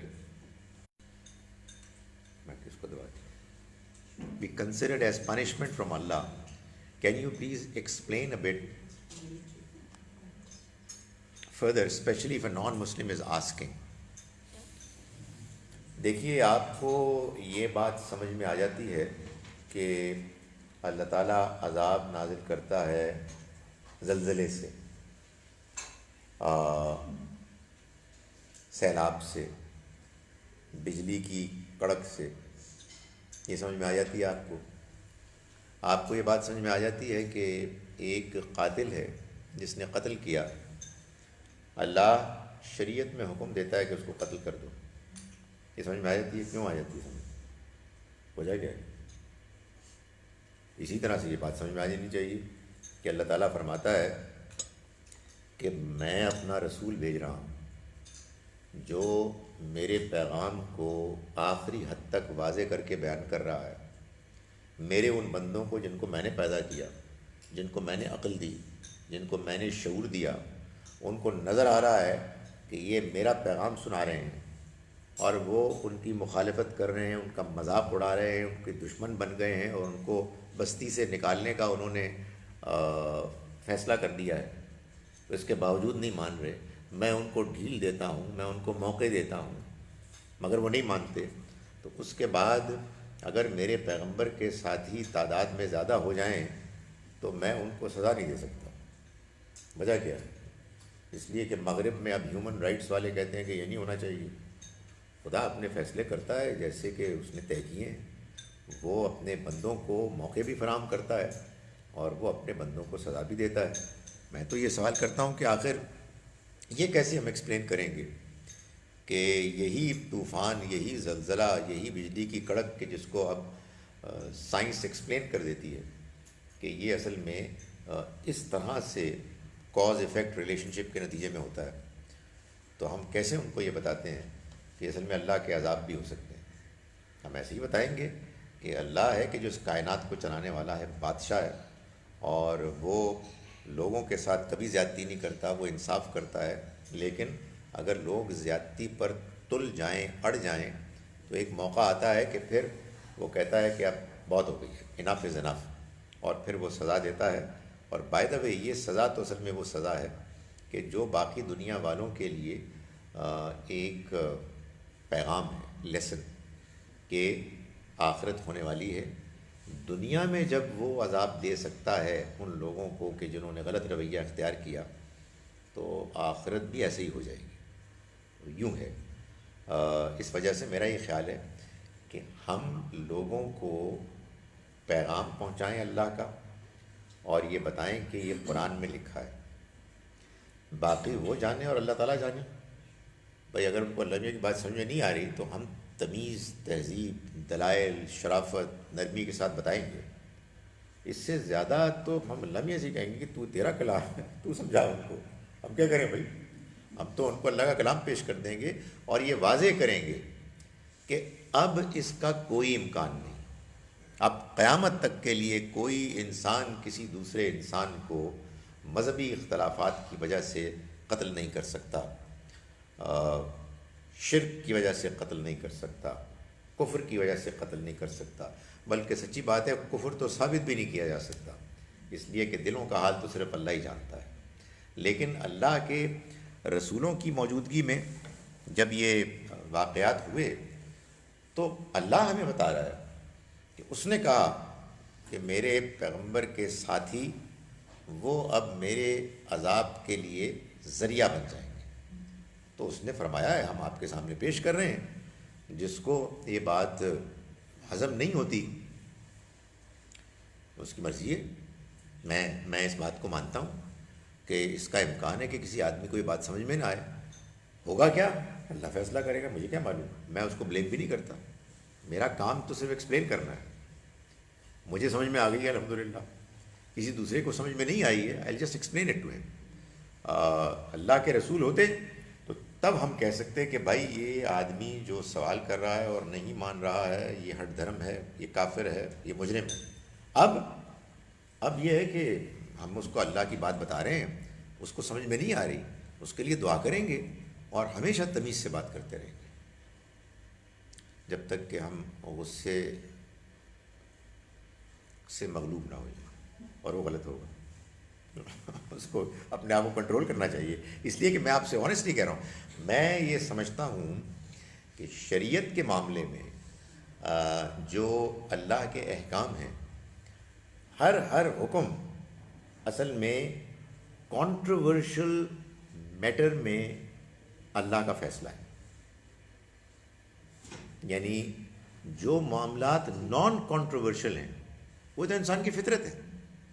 یعنی آپ نے کسی کو قتل نہیں کرنا، آپ نے چوری نہیں کرنی، آپ نے زنا نہیں کرنا، آپ نے کسی کو تنگ نہیں کرنا، آپ نے والدین کے ساتھ اس نے سلوک کرنا ہے۔ یہاں اگر کوئی اختلاف ہو جائے تو لوگوں کی فطرت کو پھر آپ کو پاک کرنا ہے، ریمائنڈ کرانا ہے۔ لیکن اللہ نے جو اس کے علاوہ شریعت میں فیصلے کیے ہیں، مثلا یہ کہ سود نہیں لینا، چور کی سزا قتل ہے، چور کی سزا ہاتھ کاٹنا ہے، اور زانی کو 100 کوڑے لگنے ہیں اور قاتل کو قتل کرنا وغیرہ وغیرہ. یہ جو سزائیں ہیں یہ شریعت میں، شریعت اللہ کا وہ فیصلہ ہے کہ جو ان معاملات میں وہ اس نے کیا کہ جن معاملات میں انسان خود سے فیصلہ نہیں کر سکتا تھا، یہی اس کی سزاؤں کے معاملے میں ہے. اس میں آپ بس ایک خاص حد سے زیادہ کسی سے بحث مباحثہ کیا کر سکتے ہیں؟ آپ بس بتا دیں، سمجھا دیں کہ یہ اللہ کا حکم ہے، یہ ہماری انڈرسٹینڈنگ ہے، آپ اس پہ کوئی اعتراض کریں گے تو ہم جواب دے دیں گے. آپ کا اطمینان نہیں ہوتا تو ہم اللہ سے دعا کریں گے کہ آپ کا اطمینان ہو جائے. اس سے زیادہ ہم کیا کر سکتے ہیں؟ اللہ کے 99 ناموں میں سے کسی کا وظیفہ کرنا کیسا ہے؟ کیا اس سے فائدہ ہوگا؟ فائدے سے کیا مراد ہے؟ دنیاوی فائدہ. دین اس کے لیے نہیں آیا کہ آپ کوئی ذکر کریں گے اس سے آپ کے گرتے ہوئے بال رک جائیں گے. یہ دین کا مقصد نہیں ہے. دین کا مقصد ہے آپ کا تزکیہ، اس دنیا میں رہتے ہوئے آپ کا اللہ کے ساتھ تعلق. میں یہ نہیں کہہ رہا کہ کسی اللہ کے نام کے ذکر سے کسی کو فائدہ ہوتا ہے، کسی آیت کو بار بار پڑھنے سے کوئی بیماری دور ہوتی ہے تو ایسا نہ کریں.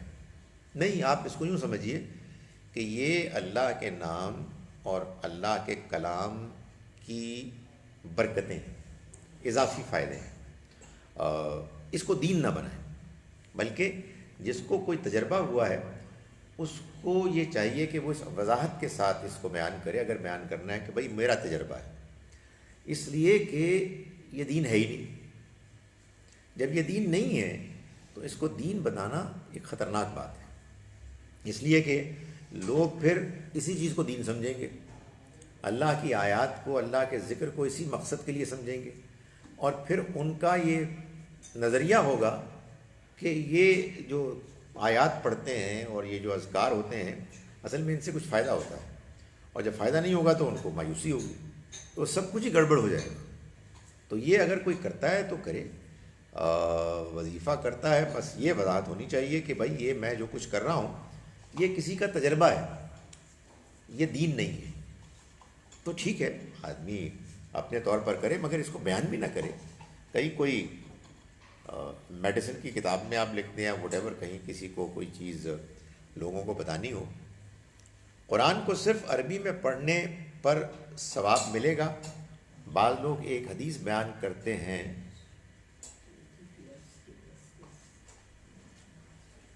سیمور یار میں کھیل رہا ہوں سیمور سے، مگر ایک موقع کے خدایا اس کو کیا کروں.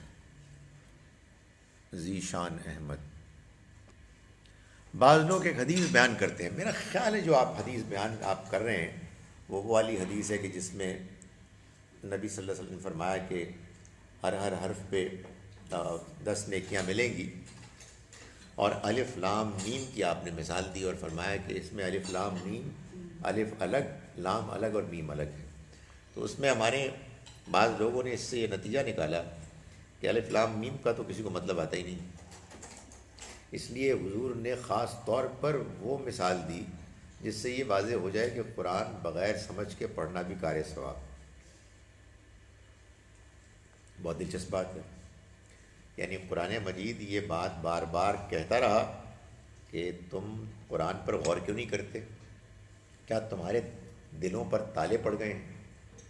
اس بات پر وہ سرزنش کر رہا ہے کہ کیوں نہیں غور کرتے، کیوں نہیں سمجھتے. یہ تو آیا ہی یاد دہانی کے لیے ہے، اور کسی نے ایک حدیث کا ایک مفہوم لیا اور اس میں مثال پیش کی اور لوگوں کا سبحان اللہ، الف لام میم کی مثال. سوال یہ پیدا ہوتا ہے کہ آپ کو کس نے بتایا کہ الف لام میم کا کوئی مطلب نہیں ہے؟ الف لام میم کا مطلب آپ کو تحقیق کرنی چاہیے. میں آپ کو بتا سکتا ہوں کہ کم از کم نون کا مطلب تو معلوم ہے. جب نون کا معلوم ہے تو الف لام میم کا بھی معلوم ہوگا. یہ الف لام میم تو بلکہ قرآن کی بعض صورتوں کے آغاز میں آ کے اور غور کرنے کی دعوت دے رہی ہے کہ بھائی سوچو، اللہ میاں سے پوچھو کہ اس کا کیا مطلب ہے. تو دیکھیے بات یہ ہے کہ قرآن ہدایت کے لیے آیا ہے. ثواب کو بھی سمجھنے کیا ہوتا ہے. ثواب اصل میں آپ کے کسی نیکی کے میننگ فل کام کے کرنے کے نتیجے میں جو آپ اچھی نیت سے کرتے ہیں، اللہ کی طرف سے ایک ریوارڈ ہے جس کا وعدہ ہے۔ وہ کام جو آپ کر رہے ہیں وہ کوئی میننگ فل کام ہونا چاہیے۔ مثال کے طور پر آپ نے کسی کو پیاسے کو پانی پلایا، تو یہ اب ایک نیکی ہے، آپ نے کسی کی مدد کی۔ تو آپ کو کسی نے کہا مثال کے طور پر کہ اس پانی پلانے سے آپ کو 2 رکعت نفل کا ثواب ہوگا، تو آپ نے بڑی اچھی بات ہے، آپ نے پانی پلا دیا۔ اب آپ ایک اور گلاس لے آئے کہ 2 رکعت کی 4 رکعتیں نہ ہو جائیں اور پھر 6 نہ ہو جائیں، تو اصل میں اب آپ پاگل پنا کر رہے ہیں، اس لیے کہ آپ بات ہی نہیں سمجھے۔ اصل میں اس کی تھی ضرورت، آپ نے اس کی ضرورت کے تحت کو سامنے رکھتے ہوئے اس کی مدد کی۔ یہ ایک بامانی میننگ فل نیکی کا کام ہوا، جس میں آپ کی نیت تھی اللہ کو راضی کرنا، اس کی مدد کرنا، اس کا آپ کو ثواب ملا۔ آپ کو کسی نے بتایا کہ یہ اللہ کی کتاب ہے قرآن مجید، اس کو اللہ نے نازل کیا ہے ہدایت کے لیے، آپ نے کہا کہ ایسے ہی پڑھتے ہیں، تو بھائی فیصلہ تو اللہ ہی کرے گا، میں کون ہوتا ہوں؟ میں صرف آپ کو یہ بتا سکتا ہوں کہ میری انڈرسٹینڈنگ میں قرآن مجید کو پڑھنے کے 4 طریقے ہو سکتے ہیں، اور میں ان کو اس ترتیب سے سمجھتا ہوں ثواب کے لحاظ سے۔ پہلا طریقہ سب سے بہترین یہ ہے کہ آپ قرآن مجید کو عربی میں پڑھیں جیسا کہ وہ ہے، اور آپ کو عربی آتی ہو اور آپ کو سمجھ میں آئے، یہ تو سب سے بہترین، غور و فکر کریں۔ دوسرا درجہ یہ ہے کہ آپ قرآن پڑھیں، مطلب جتنا آپ کے پاس ٹائم ہے، مثلا 10 منٹ ہیں تو 5 منٹ عربی میں پڑھیں اور 5 منٹ اسی عربی کا ترجمہ پڑھیں۔ یہ میرے نزدیک سیکنڈ بیسٹ پاسبلٹی ہے۔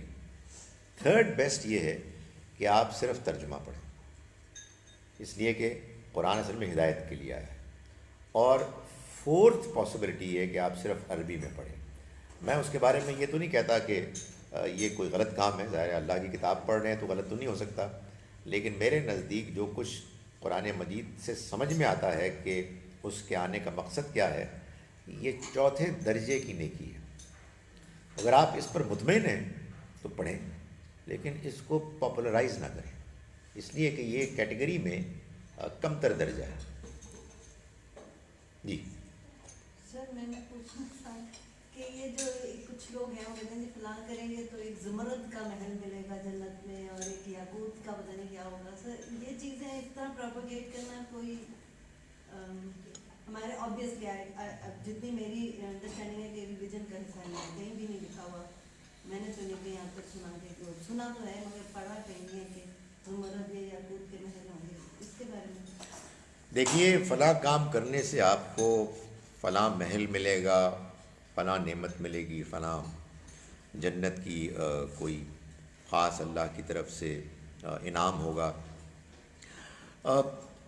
قرآن سے تو یہ معلوم ہوتا ہے کہ جنت اور جہنم کا بیان اللہ نے جو قرآن مجید میں پیش کیا ہے یہ میٹافوریکل ہے، متشابہات ہیں، اور اللہ تعالیٰ نے بتا دیا کہ ان کی حقیقت کوئی بھی نہیں جانتا، اور جو علم میں راسخ ہیں، علم میں رسوخ رکھتے ہیں، ان کا رویہ یہ ہے کہ وہ یہ کہتے ہیں کہ وہ اس سب کو مانتے ہیں کہ یہ اللہ کی طرف سے، اور وہ اس کی حقیقت کو جاننے کے درپے نہیں ہوتے۔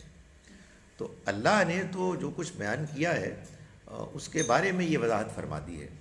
اب اس میں قرآن کے علاوہ اور دوسری سورسز سے آپ جب مزید اس طرح کی باتیں بیان کرتے ہیں تو مجھے وہ قرآن کی اس آیت کی ڈسکرپشن سے ٹکراتی ہوئی لگتی ہے۔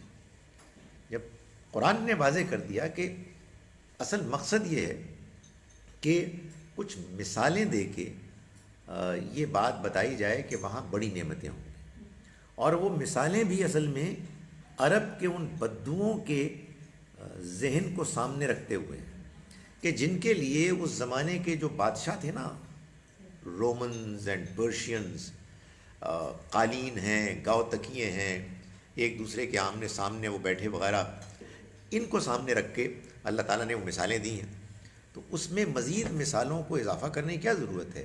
کیا قرآن کا یہ ڈسکرپشن کافی نہیں ہے کہ تمہیں وہ سب کچھ ملے گا جو تم مانگو گے، مزید بھی ہمارے پاس ہوگا، وہاں نہ کوئی مستقبل کا خوف اندیشہ ہوگا، نہ ماضی کا کوئی غم ہوگا، پچھتاوا ہوگا، اور سب سے بڑھ کر میں بڑا حیران ہوتا ہوں کہ جنت کی طرف اٹریکٹ کرنے کے لیے why is this temptation not presented, کہ تمہیں معلوم ہے تمہاری ماں، تمہارا باپ، تمہارا اسپاؤز، تمہاری اولاد، تمہارے دوست جو جنت میں جائیں گے، تم سب ساتھ رہو گے ہمیشہ کے لیے.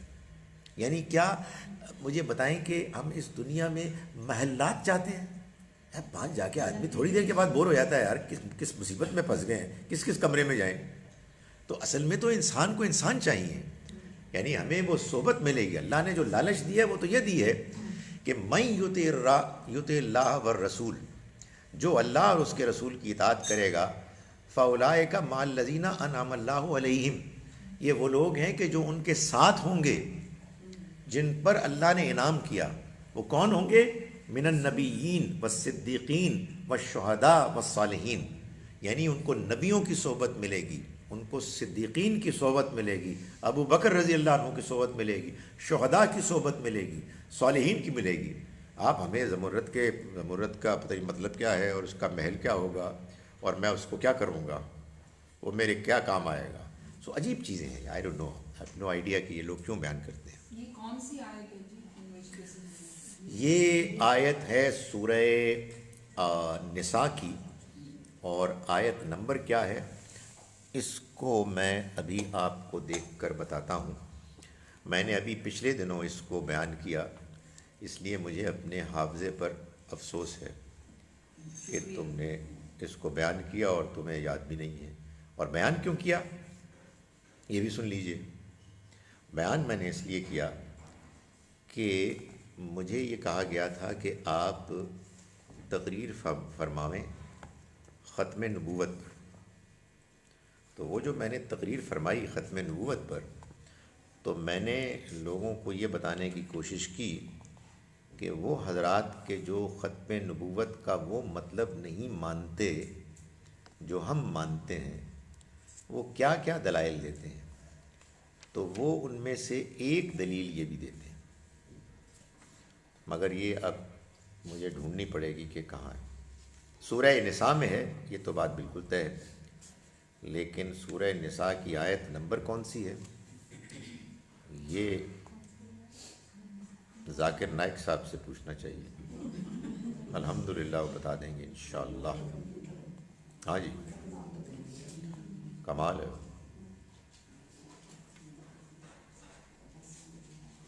تو یوں ہوا ہے.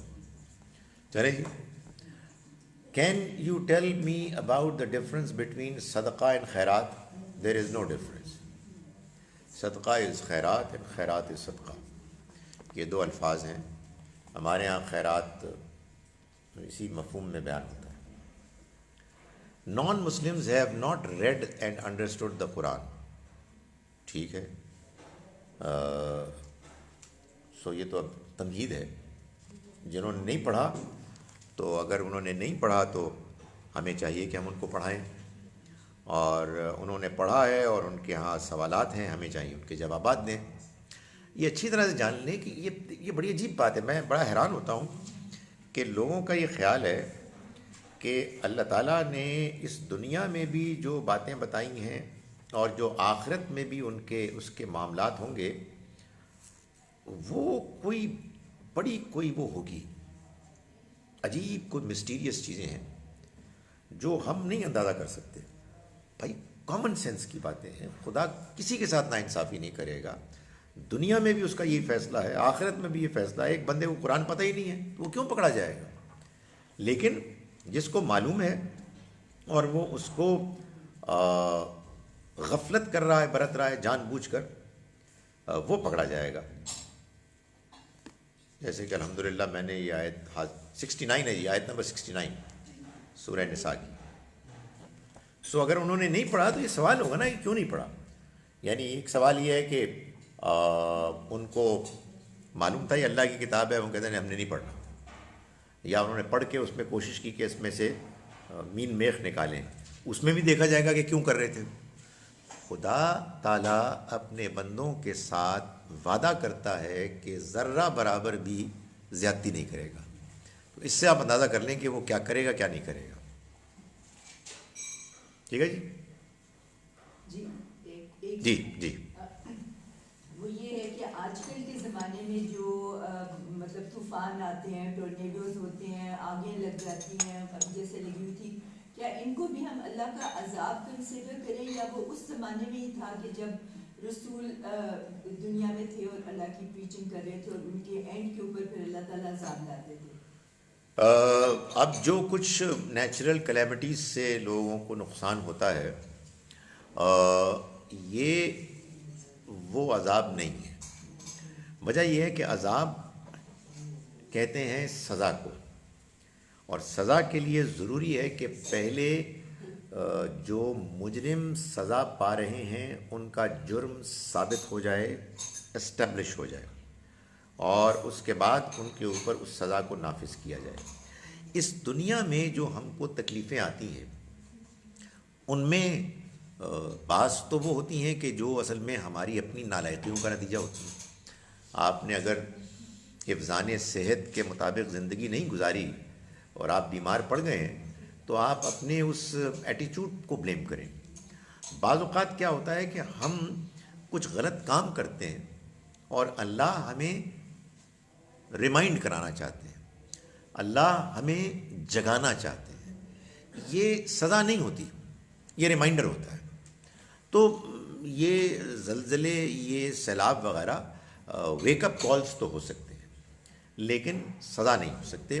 سزا کے لیے ضروری ہے کہ اللہ کے رسول آئیں اور وہ فیصلہ اللہ کا پیغام پہنچائیں جس کے نتیجے میں لوگ اس کو سمجھ لیں اور پھر انکار کریں، تو اس صورت میں ہو سکتا ہے۔ ورنہ جیسا کہ میں نے گزارش کی کہ یہ مختلف طرح کی آزمائشیں ہیں، اس میں اللہ کی مصلحتیں بھی ہیں۔ خاص طور پر بنی اسرائیل اور بنی اسماعیل کو تو اللہ تعالیٰ چونکہ ایک مقام پر فائز کر چکا ہے، اس لیے ان کی جانب سے جو نالائقیاں ہوں گی اس میں ان کے ہاں زیادہ اپس اینڈ ڈاؤنز آئیں گے، جیسا کہ ہم نے بھی آج قرآن میں پڑھا کہ اللہ کی جانب سے فوراً ان کو پکڑ لیا جاتا۔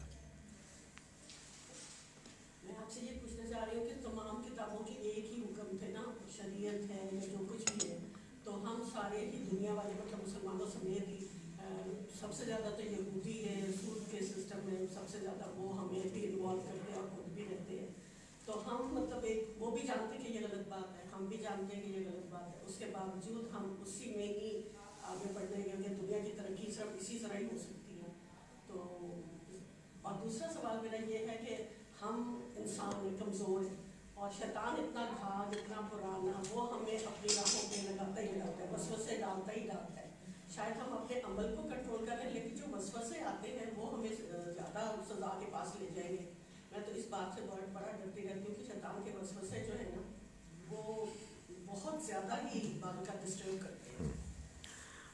آپ کے دو سوال ہیں، ایک تو شیطان کا وسوسہ ہے جو اس میں ہمارا کیا قصور ہے، وہ ہم کو خراب کرتے ہیں، اور دوسرا یہ کہ جب یہودی بھی جانتے ہیں، مسلمان بھی جانتے ہیں کہ سود ناجائز حرام ہے، تو پھر وہ اس کو کیوں پروموٹ کرتے ہیں اور اس میں انوالوڈ ہیں۔ اب دیکھیں، ظاہر ہے کہ یہ بڑی کمپلیکس سی سچویشن ہے، اس کی کئی وجوہات ہیں۔ ایک وہ ہسٹوریکل وجہ ہے کہ جس میں جب آپ بینکنگ کو ٹریس کریں تو یہ ظاہر ویسٹ میں، ویسٹرن یورپ میں اس کا آغاز ہوا۔ جن لوگوں میں اس کا آغاز ہوا وہ کوئی ریلیجس لوگ نہیں تھے، انہوں نے ایک نئے دور کے تقاضے کو پورا کرنے کی کوشش کی۔ بینکنگ یہ جان لیں کہ اصل میں ایک ضرورت کا جواب ہے۔ دنیا میں ہر ایجاد اصل میں ضرورت ہی کے تحت ہوتی ہے نا، ضرورت ایجاد کی ماں ہے، necessity is the mother of invention. So ضرورت یہ پیدا ہو گئی کہ ایک دور تھا انسانی آپ کہیے تہذیب کے ارتقاء کا، کہ جس میں چھوٹی چھوٹی بستیوں میں انسان رہتے تھے. مکے میں 1-2 ہزار 2,500 3,000 لوگ تھے. اس میں ایک اللہ کی نیک بندی خدیجہ رضی اللہ عنہا بڑی کھاتی پیتی مالدار خاتون تھیں، مگر وہ ظاہر عورت تھیں، اس لیے وہ لمبے لمبے سفر نہیں کر سکتی تھیں. ان کو ایک اللہ کے انتہائی نیک سچے انسان محمد صلی اللہ علیہ وسلم ملے، اسی بستی میں رہنے والے. انہوں نے ان کو کہا کہ آپ میرا یہ مال لیں اور جا کے اس سے تجارت کریں، اور ہم اس میں جو بھی کچھ ہے وہ طے کر لیتے ہیں آپس میں. معاملہ یہ ہوا کرتا تھا. ہر آدمی کو جانتا تھا بھائی اس کے ساتھ کاروبار کرنا ہے، اس آپ کو ضرورت پیش آئی، آپ نے قرض لے لیا. دوسرے لوگ جانتے تھے کہ وہ ریلائبل آدمی ہے. ابھی بھی آپ یہ دیکھیں کہ جو تجربات وہاں ہوئے بنگلہ دیش میں گرامین بینک کی، جو غریبوں کو قرضہ دیتے ہیں تو اس میں وہ کمیونٹیز کو شامل کر لیتے ہیں، ایک دوسرے کو وہ جانتے ہیں تو پھر وہ پیسے واپس کر دیتے ہیں. زمانہ آگے بڑھا، انڈسٹریلائزیشن شروع ہوئی، جس کے نتیجے میں بڑے پیمانے پر انسان شہروں میں آ کے آباد ہوئے اور شہر بہت بڑھ گئے، جس کے نتیجے میں یہ ہوا کہ جو اب ہمارے یہاں ہوتا ہے کہ آپ اپنی کالونیز میں رہتے ہیں اور دائیں بائیں کون رہتا ہے آپ کو پتہ ہی نہیں ہے، کچھ معلوم نہیں ہے. کتوں کے بھونکنے کی آوازیں تو آتی ہیں اور انسان کون رہتے ہیں ہی نہیں معلوم ہے. تو یہ جب ہو گیا تو اب ایک اور بھی معاملہ ہوا. سائنس نے، ٹیکنالوجی نے ترقی کی اور ایسے ایسے بڑے بڑے انڈسٹریل پروجیکٹس بنانے کی ضرورت سامنے آئی کہ جن کے لیے سرمایہ چاہیے تھا. اب ایک انسان کے پاس اتنا سرمایہ نہیں ہو سکتا، تو اب سرمایہ آپ کو درکار ہے، بندوں کو آپ جانتے نہیں ہیں. پہلے یہ ہوتا تھا چھوٹا موٹا کاروباری کوئی ضرورت ہے آپ نے ہمسائے سے مانگ لیا، رشتہ دار سے مانگ لیا. اب اتنے بڑے ہیوج میگا پروجیکٹس جو انڈسٹریز ہوتی ہیں اس کے لیے آپ کو کیپٹل چاہیے، شروع کرنے کے لیے بھی اور چلانے کے لیے بھی. ورکنگ کیپٹل جو کیش فلو کی ضرورتیں ہوتی ہیں. تو لامحالہ پھر ایک ادارے کو وجود میں آنا تھا، وہ جو وجود میں آ گیا، یعنی فائنینشیل انٹرمیڈیشن، جس میں ایک طرف وہ لوگ ہیں کہ جن کو کاروبار چلانے کے لیے سرمایہ چاہیے، اور دوسری جانب وہ لوگ ہیں جن کے پاس کچھ نہ کچھ بچتیں ہیں. تو ان بچتوں کو ان کو دینے کے لیے اب کوئی طریقہ نہیں تھا سوائے اس کے کہ ایک ادارہ درمیان میں آتا اور وہ کہتا جی آپ ہمیں دیں، ہمارے اعتماد پر ہم آپ کو سود دیں گے. اور ان کو وہ یہ کہتے ہیں کہ آپ ہم سے لیں اور ہم آپ سے سود لیں گے. تو ان سے زیادہ سود لے کے ان کو وہ کم سود دیتے. And it made a lot of sense to them. اور حقیقت واقعہ یہ ہے کہ دنیا نے ترقی کی اس کے نتیجے میں. تو آپ نے پوچھا یہ کیوں ہو رہا ہے؟ اس روب کی وجہ سے ہو رہا ہے کہ بھائی اس کے نتیجے میں ہم دنیا میں سائنس، ٹیکنالوجی، صنعت کی ترقی دیکھ رہے ہیں. ہم سڑکیں دیکھ رہے ہیں، ہم ڈیمز دیکھ رہے ہیں، ہم انڈسٹریز دیکھ رہے ہیں، فلاں. تو وہ پھر میری طرح کا کوئی آدمی کہتا ہے یہ سود تو حرام ہے، یار مولوی لوگ ہیں، پرانے زمانے کے لوگ ہیں، ان کو پتہ ہی کچھ نہیں ہے. ہماری طرف سے کیا ہوا، ہماری ٹائپ کے لوگ ہیں، ہم نے سود کو جیسے ڈیفائن کیا تو اچھے لوگ تو یہ کہتے ہیں یار اچھے آدمی ہیں، پتہ نہیں سمجھ میں نہیں آ رہی بات، ہم گناہ گار ہیں، مجبوری ہے. اور بہت سے لوگ کہتے ہیں نہیں یار یہ بات ہی سمجھ میں نہیں آتی. تو کچھ ہماری بھی غلطیاں ہیں. مثال کے طور پر میں آپ سے گزارش کرتا ہوں، بالکل ہی مختصر بات ختم کرنی مقصود ہے کہ سود میں 3 چیزیں اگر آپ سمجھ لیں تو میرا یہ خیال ہے کہ بینکنگ کو ہم ٹھیک بھی کر سکتے ہیں اور موجودہ بینکنگ کو بہت زیادہ برا بھلا کہنے سے بھی اجتناب کر سکتے ہیں. ایک چیز یہ ہے کہ آج کے دور میں انفلیشن ہو گئی. آپ کا 10 لاکھ روپیہ 2016 کا اب حقیقت میں 10 لاکھ روپیہ نہیں رہا. تو میں اگر آپ سے یہ تقاضا کرتا ہوں کہ میں نے جو آپ کو 10 لاکھ روپے 2016 میں دیے تھے آپ مجھے واپس کریں اور اس کی قوت خرید واپس کریں. تو آپ اصل میں مجھے دے رہے ہوں گے 12,35,000، رائٹ؟ میرے اس ناچیز ناقص کی رائے میں یہ بالکل جائز ہوگا، اس لیے کہ جس کو آپ روپیہ کہتے ہیں نا، اس پہ تو صرف قائد اعظم کی تصویر ہے اور اس میں کچھ آپ نے رنگ ڈالے ہوئے ہیں، باقی یہ ورتھ لیس چیز ہے۔ آپ اس سے آپ افغانستان جائیں، ہندوستان جائیں، تو یہ ٹیشو پیپر بھی اس کی کوئی قیمت ہوگی، اس کی کوئی قیمت نہیں ہے۔ تو اصل میں جس کو آپ کہتے ہیں روپیہ یا دولت، وہ قوت خرید ہوتی ہے۔ ایک تو ہمارے لوگوں نے گھپٹا کیا، آج تک بیٹھے وہ اس پہ کھڑے ہوئے ہیں، اڑے ہوئے ہیں، پھنسے ہوئے ہیں کہ نہیں جو 10 لاکھ دیے ہیں 2016 میں وہی 10 لاکھ واپس کریں۔ تو یار please wake up man, give me a break. اور ٹھیک کہتے ہیں، نمبر 1۔ دوسرا پرابلم یہ ہے کہ اگر میں آپ کو 10 لاکھ دیتا ہوں اور آپ سے میں کہتا ہوں کہ اس 10 لاکھ پر مجھے 10% پر اینم دیں، اور آپ کا پروفٹ جو ہے وہ 50% ہے، تو اس میں مسئلہ کیا ہے؟ میں خود کہہ رہا ہوں اپنی زبان سے کہ بھائی مجھے 10% مل جائے، میں مطمئن ہوں، اور آپ کہہ رہے ہیں آپ کو نقصان ہو ہی نہیں رہا، تو واٹ از دا پرابلم؟ کوئی پرابلم ہی نہیں ہے۔ پرابلم اس وقت آتی ہے، اور یہی بات ہے جس کی وجہ سے اللہ نے سود کو حرام کیا ہے، کہ اس کا امکان ہے کہ بعض اوقات آپ کو نقصان ہوگا، اور میں اڑ جاتا ہوں کہ مجھے کوئی دلچسپی نہیں ہے، مجھے 10% چاہیے۔ یہ ہے اصل میں سود، یہ ہے سنگ دلی، یہ ہے لالچ، اس کو حرام کیا ہے۔